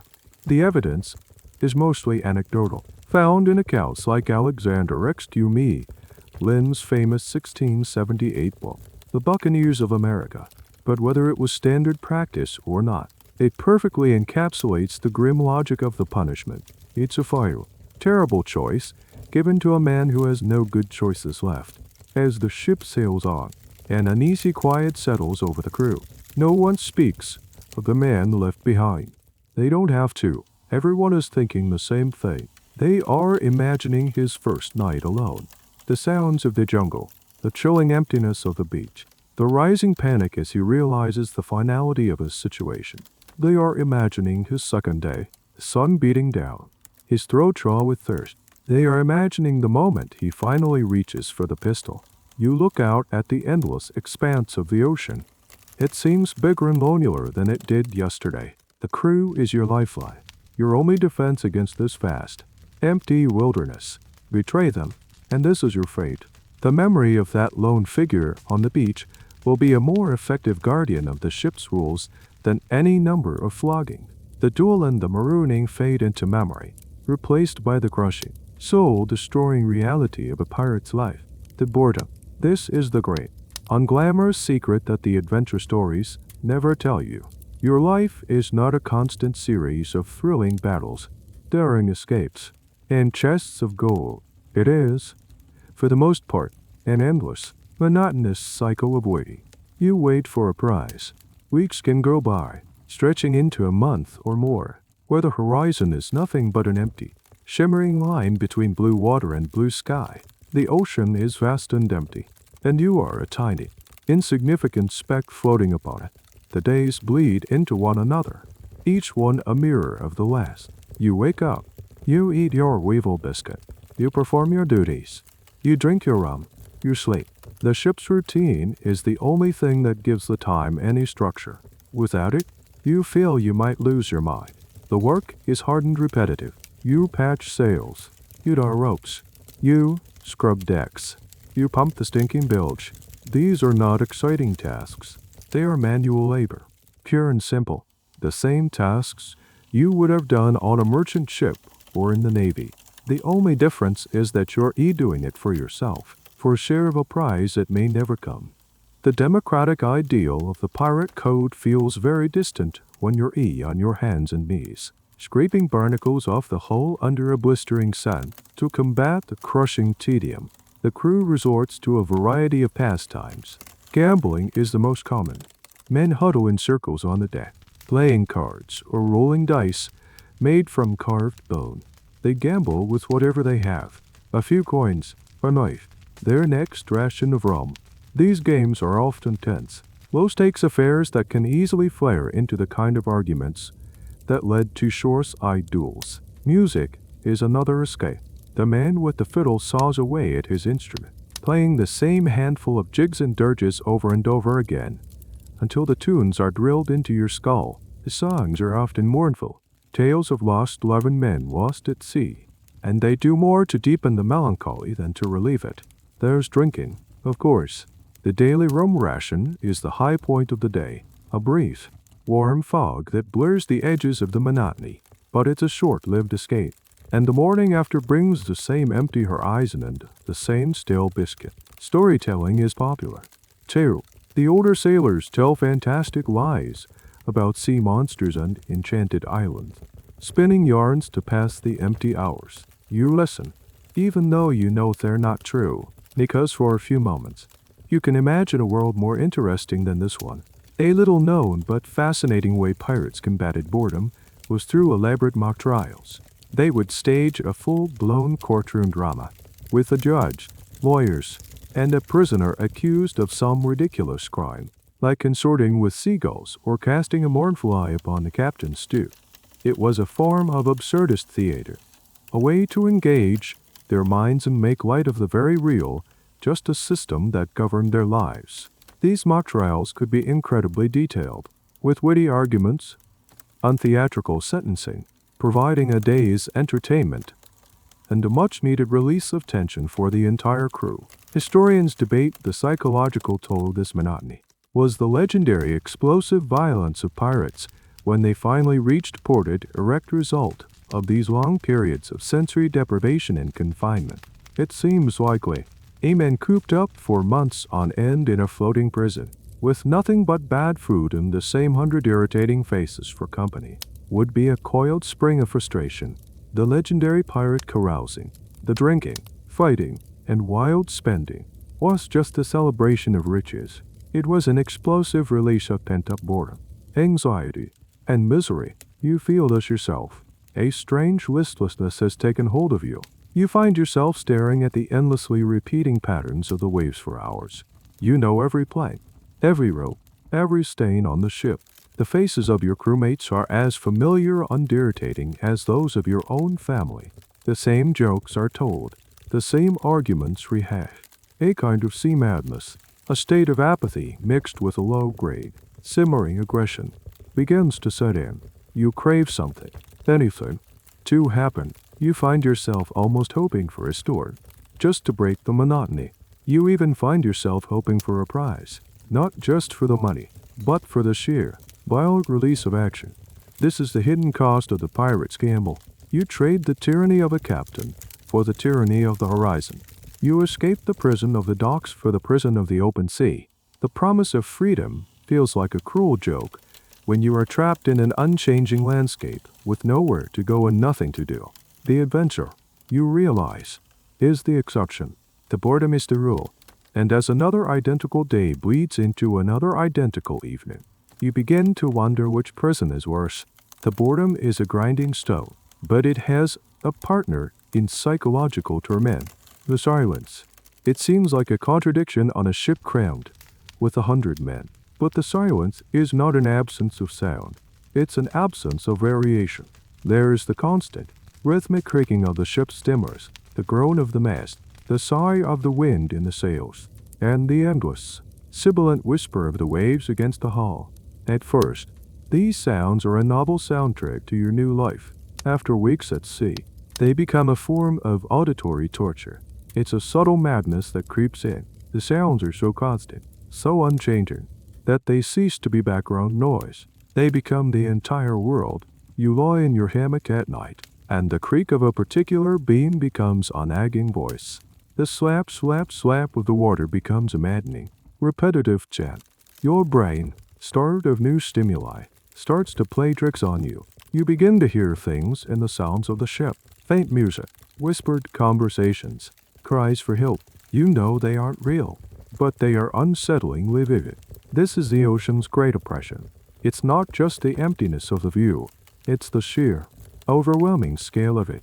You stand on the deck and look out in every direction, and there is nothing but an immense, indifferent expanse of water that has been there for millions of years and will be there for millions more. It erases your sense of importance. Your ship, which felt so large and formidable in the harbor, is a pathetic little splinter of wood, utterly at the mercy of this vast, powerful entity. Your own life, your ambitions, your anger, your fear, they all feel ridiculously small and meaningless out here. This crushing sense of insignificance can lead to a profound spiritual and existential crisis. Sailors have known it for centuries. They call it the doldrums, not just a term for a windless part of the ocean, but a state of mind. It's a deep, unshakable melancholy, a feeling of being adrift in a meaningless universe. You see it in the eyes of the other men. The 1,000-yard stare that looks at the horizon but sees nothing. The men who sit for hours, not speaking, not moving, just lost in the great blue void. A little-known aspect of life at sea was the intense superstition it bred. In a world where you are powerless against the whims of nature, you look for patterns on dolmens everywhere. A certain type of cloud formation, the cry of a specific seabird, the appearance of a pod of dolphins. These were not random events. They were messages, good or bad omens to be interpreted.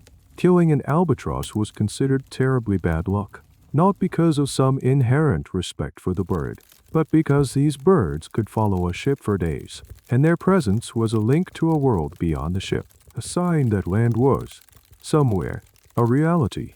Their death was a severing of that link, a surrender to the empty ocean.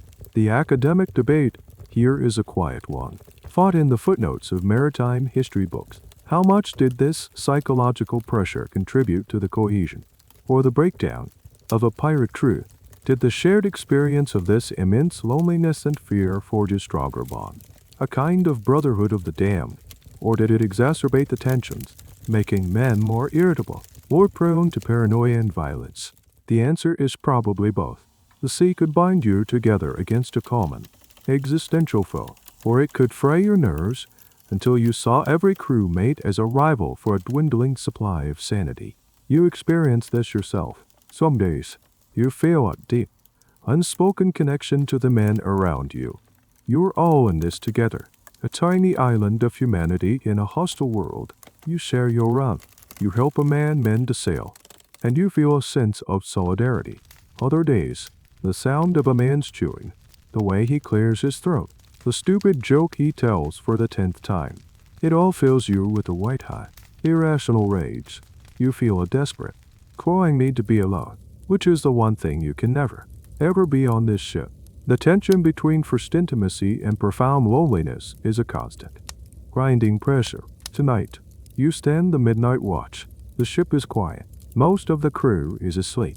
It's just you, the man at the helm, and the rest. Silent ocean, under a canopy of coal, indifferent stars. The only sounds are the creaks and groans of the ship, your constant companions. You feel a loneliness so profound it's a physical ache in your chest. You are surrounded by your crew, yet you have never felt more alone. You look up at the mirror, the same moon that is shining down on the ports, the taverns, the land you left behind. It feels like it's in another universe. You are adrift, not just on the water, but in your own mind, and you pray for a sail on the horizon, for a storm, for anything to break the terrible, maddening silence of the sea. Sail ho! The cry from the lookout in the crow's nest shatters the monotony like a thunderclap. After weeks of crushing boredom, the words are an electric shock to the ship's nervous system. Instantly, the lethargy vanishes. Men who were slumped in a listless stupor are now on their feet, their eyes wide with a predatory gleam. The captain is on deck, spyglass to his eye. The quartermaster is barking orders. The ship, once a floating prison of tedium, transforms into a coiled snake, ready to strike. It's a merchantman, flying British colors, lumbering and heavy in the water. It looks slow. It looks rich. The chase is on, and the battle, when it comes, is short and brittle. You don't try to sink her. A sunken ship pays no dividends.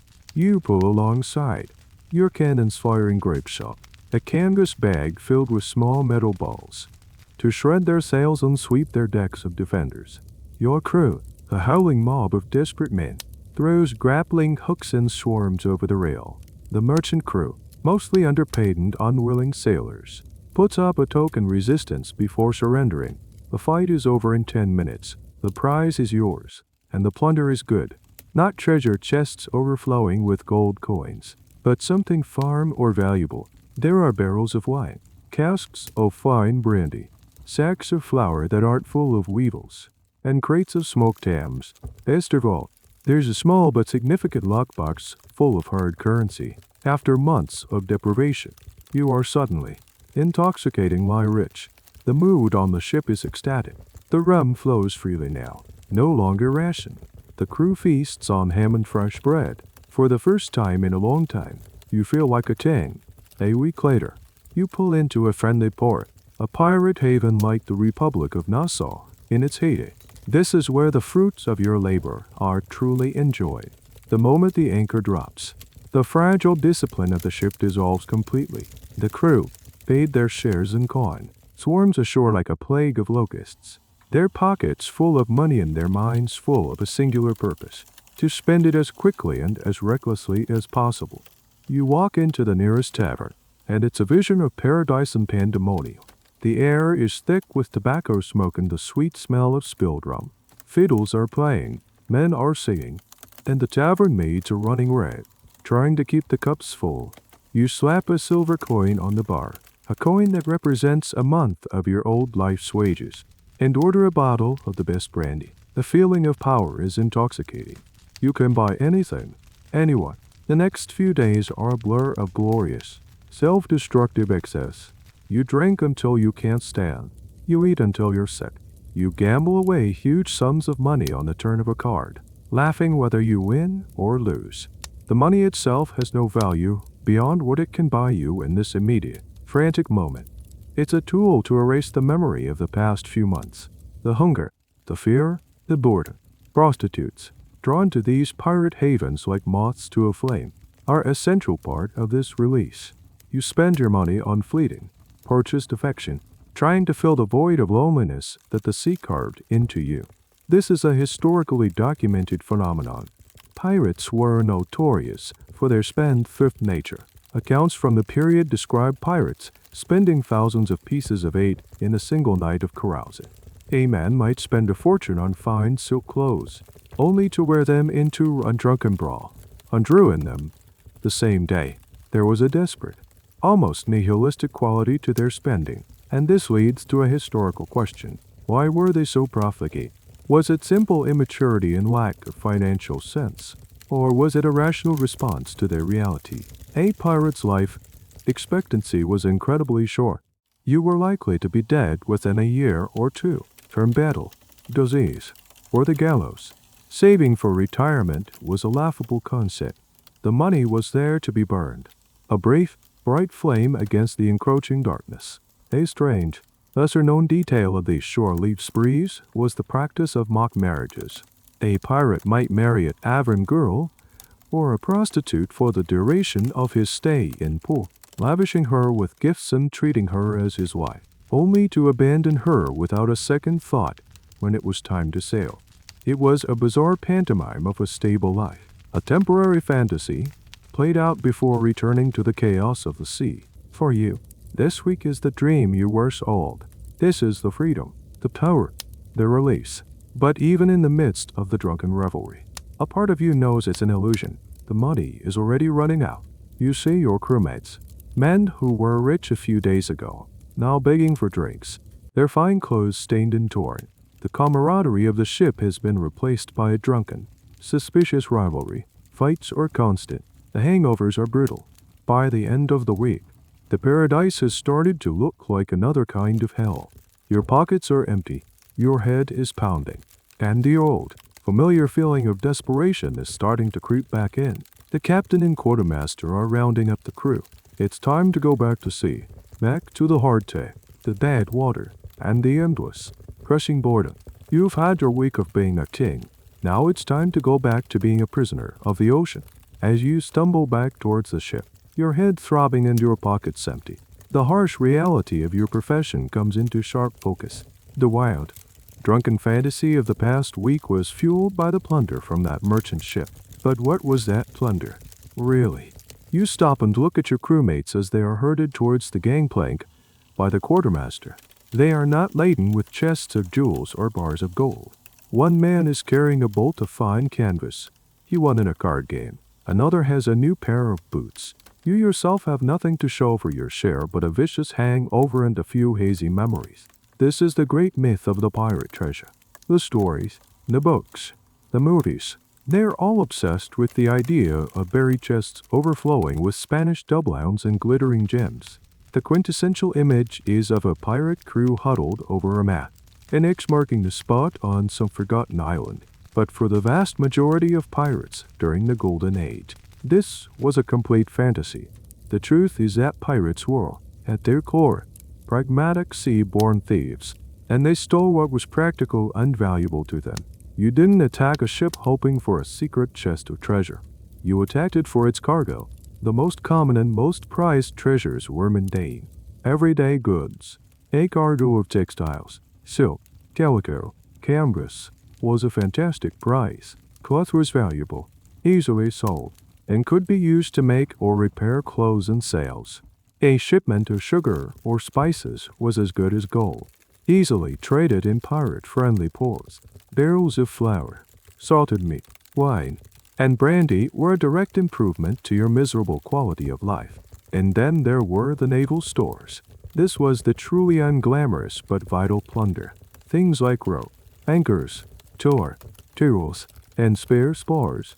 These items were essential to keeping your own ship afloat and operational. Capturing a ship with a good supply of naval stores was often more celebrated than capturing a small amount of coin, because it guaranteed your own survival and ability to continue your piratical career.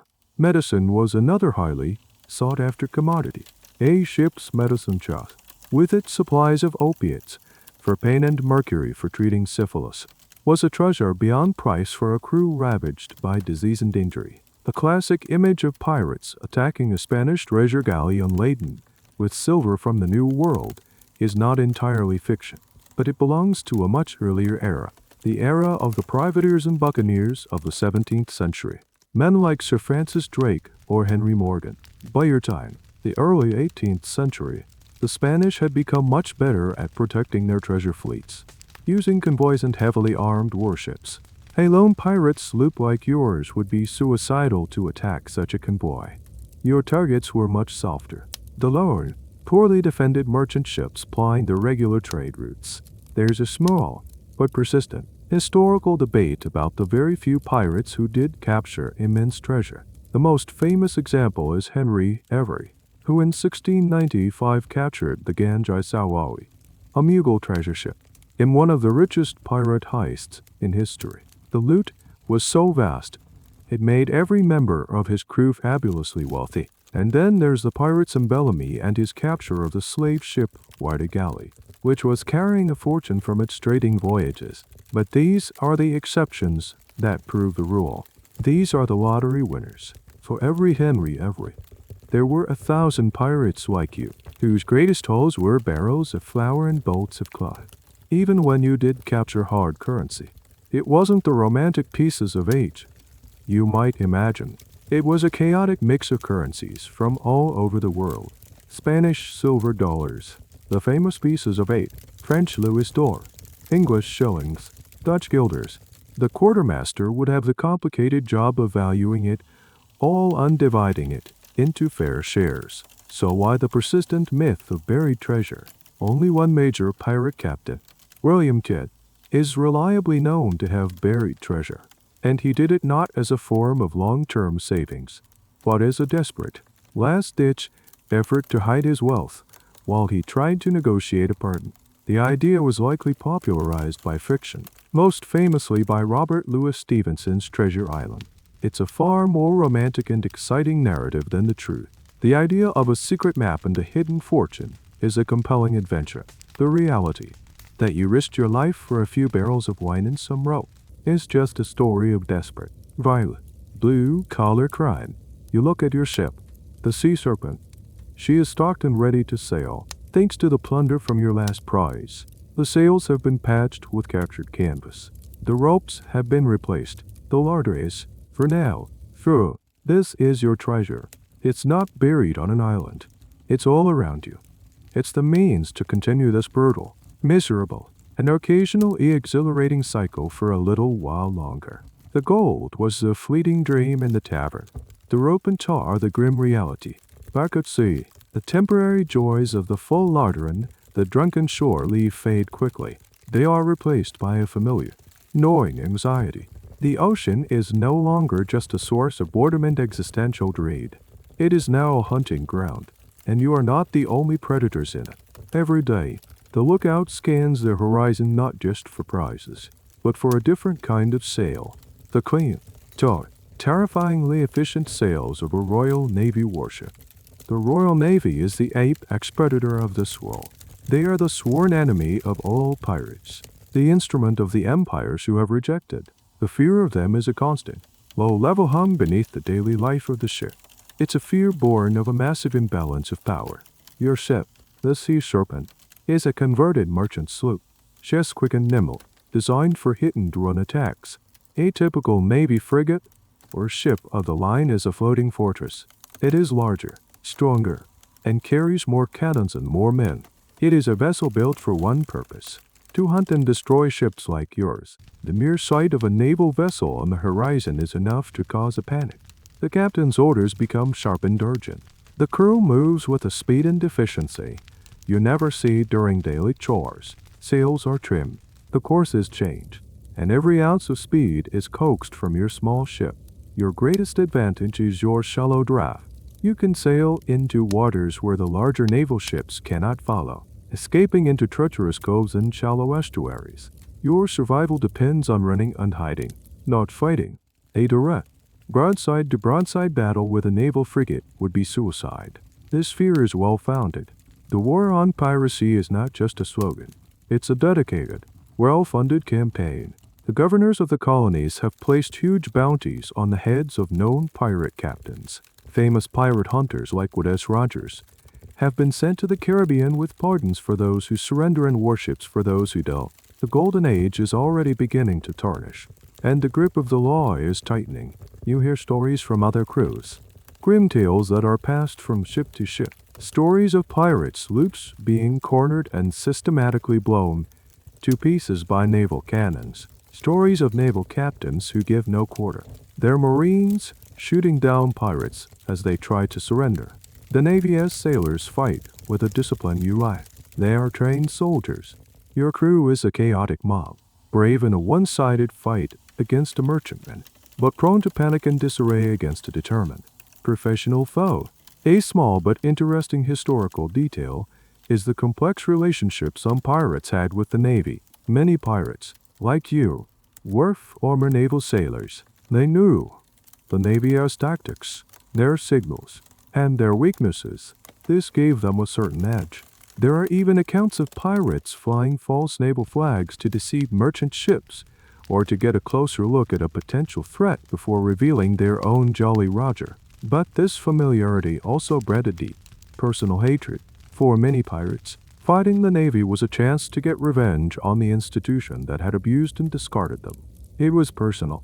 The academic debate here centers on the effectiveness of the anti-piracy campaigns. How much of the decline of piracy was due to direct naval action, and how much was due to other factors? Some historians argue that the Navy's patrols and blockades were the primary cause, making the pirate business model simply too risky and unprofitable. Others argue that the strategy of offering pardons was just as, if not more, important. By giving pirates a legal way out, they fractured the pirate communities and drained them of manpower.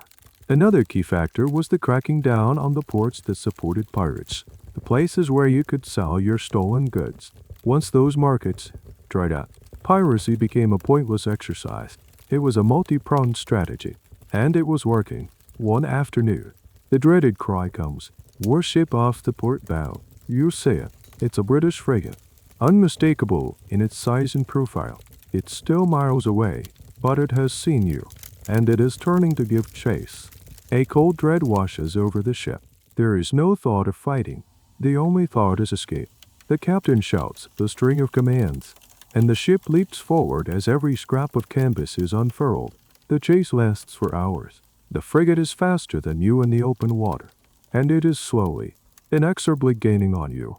The rhythmic boom of its forward-facing bow chaser cannons echoes across the water, the cannonballs splashing under Vingwam close to your stern. The crew is silent and tense, every man doing his job with a grim focus. Your only hope is a line of reefs and small islands visible on the horizon. If you can reach them before the frigate closes the distance, you might be able to lose them in the shallow, treacherous waters. If not, you don't let yourself finish the thought. The sun is getting low, and the shadow of the warship behind you is getting larger. This is the ultimate gamble. and the stakes are your life. You make it to the reefs. The sea serpent, with her shallow draft, weaves through the treacherous maze of coral and sandbars where the massive frigate cannot follow. The booming of its cannons fades behind you. For now, you are safe, but the close call has left a scar on the crew's morale. The ever-present shadow of the Navy feels closer than ever. A few weeks later, your luck runs out. You corner what you think is a lightly armed Spanish merchant ship, but it's a trap. It's a Q-ship, a disguised naval vessel, and its gun ports fly open to reveal a bristling row of cannons. There is no escape. You have to fight. The world dissolves into a deafening, chaotic hill. The captain's shouted orders are barely audible over the roar of the cannons. The air fills with thick, acrid, black powder smoke that stings your eyes and chokes your lungs. You can barely see the enemy ship, just a dark shape looming in the haze. Your job is to help man a cannon. A brutal, exhausting dance of swapping, loading, and firing. The cannon itself is a monster, a huge beast of iron that bucks and roars with every shot. The recoil so powerful it threatens to tear the ropes that hold it in place. But the cannons are not the most terrifying part of the battle. The most immediate danger is the wood of your own ship. When an enemy cannonball smashes into the hull, it doesn't just leave a clean hole.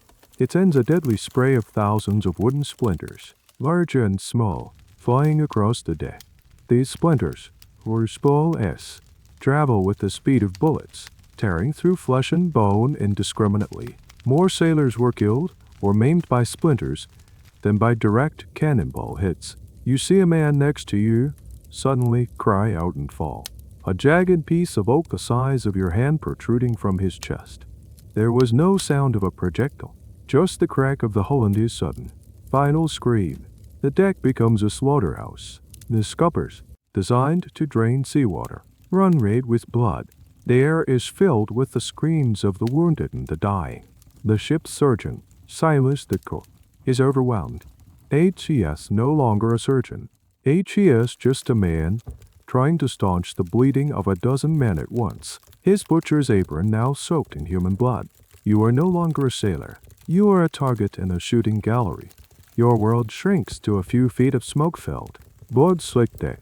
You load and fire your cannon on pure instinct, your ears ringing, your body numb with adrenaline and terror. This is the reality of naval combat in the age of sail, a detail often romanticized in film. It was not a clean, heroic affair of swashbuckling duels. It was a brutal, impersonal, industrial process of destruction. The goal was to smash the enemy ship and its crew into submission from a distance. The chaos, the noise, and the sheer randomness of the violence were overwhelming. A man could be killed by a falling piece of rigging cut by a chain shot, or by a stray pistol ball, or by a splinter from a wall 10 feet away. A key point of historical contention is the pirates' fighting style. Were they genuinely brave warriors, or were they, as the authorities claimed, cowardly dogs who only fought when they had a massive advantage? The truth is complex. Pirates were businessmen. A bloody battle was bad for business.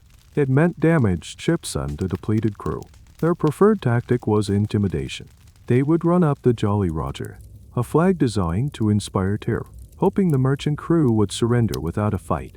This is why the legends of pirate cruelty were so useful. They were a form of psychological warfare, but when cornered, as you are now, they would fight. They would fight with the desperation of men who knew that capture meant the gallows. They had nothing to lose. A lesser-known weapon of these close-quarters sea battles was the stink pot. This was a crude ceramic grenade filled with a vile mixture of sulfur, pitch, and other noxious chemicals. When lit and thrown onto the enemy deck, it would shatter and release a cloud of suffocating, blinding smoke, causing panic and confusion. It was a primitive form of chemical warfare. Another example of the ugly, desperate reality of these fights. Your ship is taking a terrible beating. The mainmast is cracked, sails are shredded, and there are gaping holes in the hull. The enemy ship is maneuvering toward you. You see their sailors, armed with pistols and cutlasses, gathering at the rails. The cannons fall silent. replaced by the sharp crack of musketry and the screams of men engaged in hand-to-hand combat. You drop your rammer, grab a cutlass, and prepare for the final, bloody stage of the fight. There is no strategy now, no grand plan. There is only survival. You stand your ground, your heart pounding, as the first wave of enemy sailors swarms over the rail. This is the end of the line. The boarding action is a whirlwind of desperate, clumsy violence. It's not a graceful sword duel. It's a chaotic, grunting, shoving match on a crowded, slippery deck. You swing your cutlass, not with skill, but with frantic energy. A naval marine, his face grim under his helmet, lying at you. You parry his thrust, the clash of steel vibrating up your arm. Someone behind him stabs him in the back, and he falls at your feet, his eyes wide with surprise. There is no time to feel relief or horror. Another attacker is already there. The fight lasts for what feels like an eternity, but it's probably less than 10 minutes. The professional discipline and superior numbers of the naval crew are decisive. Your crewmates are falling all around you. You see your Captain Gardel, a pistol ball in his chest. You see Jedediah, the quartermaster, fighting fiercely with 2 Marines before being overwhelmed and bludgeoned to the deck. The will to fight evaporates. One by one, your crewmates throw down their weapons and surrender. You see the futility of it all. You are exhausted, bleeding from a shallow cut on your cheek, and you are surrounded. You let your cutlass clatter to the deck and raise your hands. The immediate aftermath of the battle is almost as horrifying as the fight itself. The naval officers restore order with brutal efficiency. The wounded from both sides are separated from the dead. Your ship, the Sea Serpent, once your home, is now a floating charnel house. Its decks littered with bodies and debris. The naval surgeon, a man with actual medical training, begins to tend to the wounded, starting with his own men first. Your own injured crewmates are left to groan on the deck, their wounds largely ignored. You and the other survivors are herded together. Your hands are bound tightly behind your backs. You are no longer gentlemen of fortune. You are prisoners. You are pirates. The way the naval officers look at you is with a cold, undisguised contempt. To them, you are not defeated enemy combatants. You are scum, criminals, a disease to be cleansed from the seas. You are then transferred from the battered wreck of the Sea Serpent to the naval frigate. If you thought your pirate ship was a floating slum, you are about to experience a new, more orderly kind of hell. You are forced down into the ship's hold, a dark, suffocating space deep in the belly of the vessel. The air is foul, but it's a different kind of foulness from your own ship. It's the smell of disciplined misery, not chaotic squalor. The hold is already crowded with other prisoners, other pirates, captured smugglers, and naval deserters. You are chained to a bulkhead, manacled at the wrists and ankles. The chains are heavy and cold. The conditions are appalling. You are given just enough food and water to keep you alive. The food is the same hardtack and salted beef as always, but the rations are smaller, distributed with a grim indifference. There is no rum. There is no camaraderie. There is only the clanking of chains, the groans of the wounded, and the quiet, crushing despair. The lice and fleas are here, too, but they are a minor misery compared to the hopelessness. This is a detail that many pirate stories skip over. The journey to trial. It could take weeks, even months, to sail back to a major port with a functioning admiralty court, like Port Royal in Jamaica, or even back to London. During that time, the prisoners were kept in these horrific conditions. Disease was rampant. Many captured pirates died from their wounds, from infections, or from shipboard illnesses like typhus long before they ever saw a jug. In a grim way, they were the lucky ones. There's a historical debate about the treatment of captured pirates. Officially, they were to be transported for trial. But were there instances of summary justice at sea? Did some naval captains, faced with a ship full of dangerous prisoners and a long voyage ahead, simply dispose of them? There are dark rumors and anecdotal accounts of pirates being accidentally shot while trying to escape, or simply being thrown overboard in the dead of night. It's almost impossible to prove, but in the brutal world of the 18th century sea, it's not hard to imagine. A ship lost at sea tells no tales. You sit in the darkness of the hold, chained next to the remaining members of your crew. There is no talk of shares or codes now. The men are silent, lost in their own private fears. You can feel the gentle rocking of the frigate, a constant reminder that you are being carried inexorably towards your doom. The freedom you gambled everything for has led you here, to endure, stinking whole, in chains, with nothing to look forward to but a trial you cannot win and a rope you cannot escape. The brave, chaotic life of a pirate is over. The slow, humiliating death of a prisoner has begun. The voyage ends. You are half carried, half dragged from the suffocating darkness of the hold into the blinding sunlight. You are weak from malnutrition and the long confinement, your eyes struggling to adjust to the light. You are in a major port city. The docks are bustling, but the crowd parts for you and your fellow prisoners. The gerunds spit at you, their faces a mixture of fear, hatred, and morbid curiosity. You are a spectacle, a monster being paraded through the streets.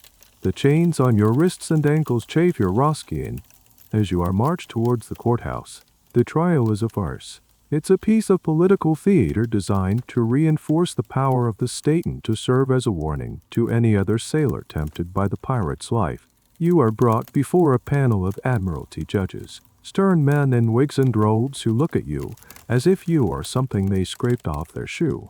A prosecutor reads the charges: piracy, murder, robbery upon the high seas. You have no lawyer, or rather, you are assigned a lawyer who seems to have no interest in actually defending you. His job is simply to ensure the legal process is technically followed. The evidence against you is overwhelming. The testimony of the naval officers, the captured merchant crew from your last prize, even the very fact that you were found on an armed vessel flying a Jolly Roger. It's an open and shut case. One of the most damning pieces of evidence against any pirate crew was the discovery of their articles, their code. The very document that you saw as a revolutionary social contract is presented to the court as a contract with the devil, a formal agreement to engage in a criminal conspiracy. Your democratic principles are twisted into proof of your organized villainy. There's a grim, historical irony here. The legal system used to prosecute you, the admiralty courts, operated without a jury of your peers. The verdict was decided by the panel of judges alone. So, you, who lived by a code where every man had a vote and was judged by a jury of his crewmates, are condemned by a system that offers you no such voice. The only hope for a pirate on trial was to turn King's evidence, to betray his crewmates in exchange for a pardon. The prosecutors actively encouraged this. They would offer a full pardon to any man who would testify against his captain and quartermaster, identifying them as the ringleaders. It was a cynical but effective tactic, designed to shatter the pirate code of loyalty even in the face of death. You see it happen. One of your crewmates, a young man with fear in his eyes, stands up and points a trembling finger at the few surviving senior members of your crew, babbling a confession and begging for mercy. A low growl of contempt ripples through the rest of the prisoners. He has saved his own neck, but he has damned the rest of you and violated the last sacred tenet of your fallen society. The academic debate surrounding these trials often focuses on their legality and their purpose. Were they legitimate legal proceeding, or were they essentially show trials? Most historians lean towards the latter. The conviction rate for pirates was astonishingly high, approaching 100% in many cases. The courts were not there to determine guilt or innocence. That was already assumed. They were there to publicly, unlegally ratify a death sentence. A lesser-known fact is that some pirates attempted creative legal defenses. Some claimed they were forced into piracy, captured by a pirate crew and made to serve against their will. This was a difficult defense to prove, but occasionally, if a man was freshly captured and could find witnesses from the ship he was taken from, he might be acquitted. For a veteran like you, there is no such hope. You signed the articles. You took a share. You are guilty. The judge delivers the verdict. It is, as you knew it would be, guilty. He then delivers the sentence. You and the rest of your condemned crewmates are to be hanged by the neck until you are dead. Dead. Dead. The repetition is for emphasis, a legal flourish to ensure there is no ambiguity. Your body is then to be given to the surgeons for dissection, or, more likely, to be displayed in a gibbet. The entire proceeding takes less than a day. There is no appeal. You are led from the courthouse back to a prison cell to await your execution. The cell is small, damp, and dark. The bravado and defiance are gone now, replaced by a quiet, cold terror. There is no more hope. There is no escape. There is only the waiting. You think back to that day in the grimy port tavern, when you made the choice to follow the scarred man. You chose a life that promised freedom and a full belly, and it has led you here, to this stone box, listening to the drip of water and the distant sound of a hammer on wood. They are building your gallows. The morning of your execution arrives not with a bang, but with a quiet, grim finality. The cell or creaks open. The guards don't need to be rough. All the fight has gone out of you. You are led out into the courtyard, where the other condemned men from your crew are gathered. Some are weeping quietly. Some are praying. A few maintain a stony, defiant silence. A priest is there, offering last rites, but his words of comfort and salvation sound hollow and distant. You are given a final, large drink of rum. It's not an act of kindness. It's a practical measure to numb your fear and make you more compliant on the final walk. You drink it down. The familiar fire in your belly is strange comfort, a ghost of a life that is about to be extinguished. Then, the procession begins. This is the final act of the state's theater. Your death is not to be a private affair. It is a public spectacle, a festival of justice. You are marched through the streets of the city towards the execution site, which is always in a prominent public place, a town square, or more often, down by the harbor at the low tide mark, a symbolic location for a criminal of the sea. A massive crowd has gathered. People have taken the day off work to be here. Street vendors sell meat, pies, and ale. It's a holiday, and you are the main attraction. The crowd presses in. Their faces a sea of morbid curiosity. They insult you. They throw rotten vegetables. They scream for your death. You are the villain in their story, the monster that threatens their civilized world. Seeing you in chains, humbled and on your way to die, reassures them of their own safety and righteousness. You are a scapegoat for all their fears of chaos and disorder. You arrive at the gallows. It's a crude, massive wooden structure, capable of hanging multiple men at once. The nooses, thick and coarse, dangle in the breeze. You are forced to climb the steps, your legs feeling like lead. From the platform, you can see the entire harbor, the ships at anchor, the sea stretching out to the horizon. It's the last time you will see it. The executioner, a hooded figure to preserve his anonymity, moves with a practiced, impersonal efficiency. He places the noose over your head, the rough ropes scratching your neck. He tightens it. This is it. The final moments. Famous pirates were often given the chance to say a few last words. Some used it to profess their repentance. Others used it for one last act of defiance, cursing the authorities and the king. Bartholomew Black Bart Roberts, one of the most successful pirates, was said to have dressed in his finest clothes for his final battle, stating, "If I must die, I will die a gentleman of fortune." Whether this is true or not, it captures the spirit of defiance some maintained to the end. There's a historical debate over the nature of these last words. Were they accurately recorded? Or were they embellished and often completely fabricated by the publishers of popular execution broadsheets, who knew that a sensational speech would sell more copies? It's likely a bit of both. The public had an appetite for pirate lore, and a good dying speech was part of the show. You are given no such opportunity. You are a common pirate, a foot soldier in a failed rebellion. Your death is meant to be anonymous and cautionary. The priest finishes his prayer. The executioner places a rough linen bag over your head, plunging you into darkness. You can hear the crowd, a low, hungry roar. You can feel the platform beneath your feet. You think of your short, brutal life. Was it worth it? The brief moments of drunken joy, the fleeting feeling of power, the camaraderie of the crew, weighed against the hunger, the fear, the sickness. And now, the platform drops out from under you.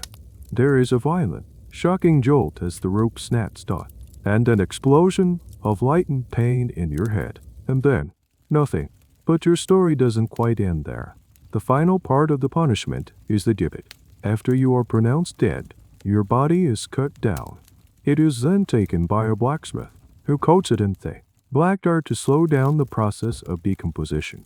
Your preserved corpse is then bound in a custom-made iron cage, a gibbet, shaped roughly like the human body. This cage, with your body inside it, is then hung from a tall post at the entrance to the harbor, a place where every ship coming and going will see it. You become a Denmark, a silent, tar-blackened scarecrow, swinging in the sea breeze, picked at by gulls. You are a warning. This is what happens to those who break the rules. This is the price of piracy. Your body might hang there for years, a slow, grotesque monument to the Empire's power, until there is nothing left but a few bones rattling in an iron cage. This is the final, ignominious end to your quest for freedom. Your world is now very small. It is the size of an iron cage. You do not feel the sea breeze. You are merely moved by it. You do not see the gulls. They are simply a weight that occasionally settles on your tired shoulder. You are no longer a man. You are a lesson, a grotesque piece of public art. Your story, the real one, filled with filth and fear and the taste of rotten biscuit, is over. It has ended exactly as the authorities intended, with a final, public, humiliating negation of your existence. For a generation, this is what you will be. A boogeyman, a cautionary tale whispered to unruly children, a stinking landmark for sailors to point at as they guide their ships into the harbor. But then, a strange thing happens. Time passes. The men who hunted you, the judges who condemned you, the crowd that jeered at you, they all die, just as you did. The memory of your true self, the desperate, hungry man from the docks, begins to fade. The stench of the 'tween deck, the pain of scurvy, the terror of the amputation saw, these realities rot away, just like your body in its cage, and into that void of forgotten truth. A new story is born, a better story, a lie. It starts with writers, men who never knew the sea, who never felt denying hunger or the crushing boredom. A man named Charles Johnson, a pseudonym whose true identity historians still debate, will write a general history of the robberies and murders of the most notorious pirates. It will be a bestseller, filled with sensationalized accounts of your captains, Blackbird, Calico Jack, and Bawdy. It will mix fact with fiction, cementing your kind as legends. Then, more than a century after your bones have turned to dust, a man named Robert Louis Stevenson will write a story for his stepson. He will call it Treasure Island. He will invent a character named Long John Silver, a pirate far more clever, charming, and charismatic than anyone you ever sailed with. He will give him a patent to treasure map. And with that, the romantic lie is perfected. They will steal your life and replace it with a fantasy. They will give you an accent you never had. A century after Stevenson, an actor named Robert Newton will portray Long John Silver, affecting an exaggerated dialect from his native west country of England. To say her all, Jim Wyatt accent will become the default pirate voice for all time. It's a complete fabrication. Your crew was a chaotic muddle of accents from London, Ireland, Scotland, the American colonies, and even Africa. You sounded less like a West Country farmer and more like the desperate, international underclass you were. They will take your greatest fears and turn them into badges of honor. The wooden leg, the hook for a hand, the patch over a missing eye. For you, these were the horrifying results of infection, amputation, and combat. They were signs of a life cut short, of chronic, agonizing pain. In the stories, they become accessories. They are the rugged, romantic scars of a life of adventure, not the grim evidence of surviving a butcher's saw. They will invent a goal for you that you never had, the buried treasure, the X on the map. This will become your sole motivation. The stories will conveniently forget that you risked your life for barrels of flour and coils of rope, the complex social experiment of your ship, the democratic code, the insurance policy for the maimed. All that will be sanded down into a simple, greedy quest for gold. It's a better story that way. Why? This is the question that scholars and thinkers will ponder in their comfortable libraries. Why does the future choose to believe the romantic lie instead of the brutal truth? Perhaps it's because every society needs its outlaws, its anti-heroes. In a world of rules, taxes, and tedious jobs, the pirate becomes a symbol of ultimate freedom, a man who answers to no king and no master, who lives by his own code. They will conveniently forget that you were a slave to the wind, to your hunger, and to the whim of your crew. Perhaps it's because the lie is simply more entertaining. The truth of your life was 99% boredom and misery, punctuated by moments of terror and squalor. The fantasy is 100% adventure. It's a swashbuckling ride, sanitized of the dysentery, the scurvy, and the sepsis. It's a version of your life that people can enjoy without feeling implicated in its true horror. You swing in your cage. The iron creaks. The gulls cry. Your lesson has been forgotten. Your warning unheeded. Your short, nasty, and brutish life has been erased. In your place stands a hero, a realm, a charming villain with a twinkle in his eye and a parrot on his shoulder. He is everything you were not. He is free. He is fun. He is clean. And he will live forever, long after the last of your bones has crumbled to dust and blown away on the salt-heavy wind. The story is just better this way. And you were just the raw material.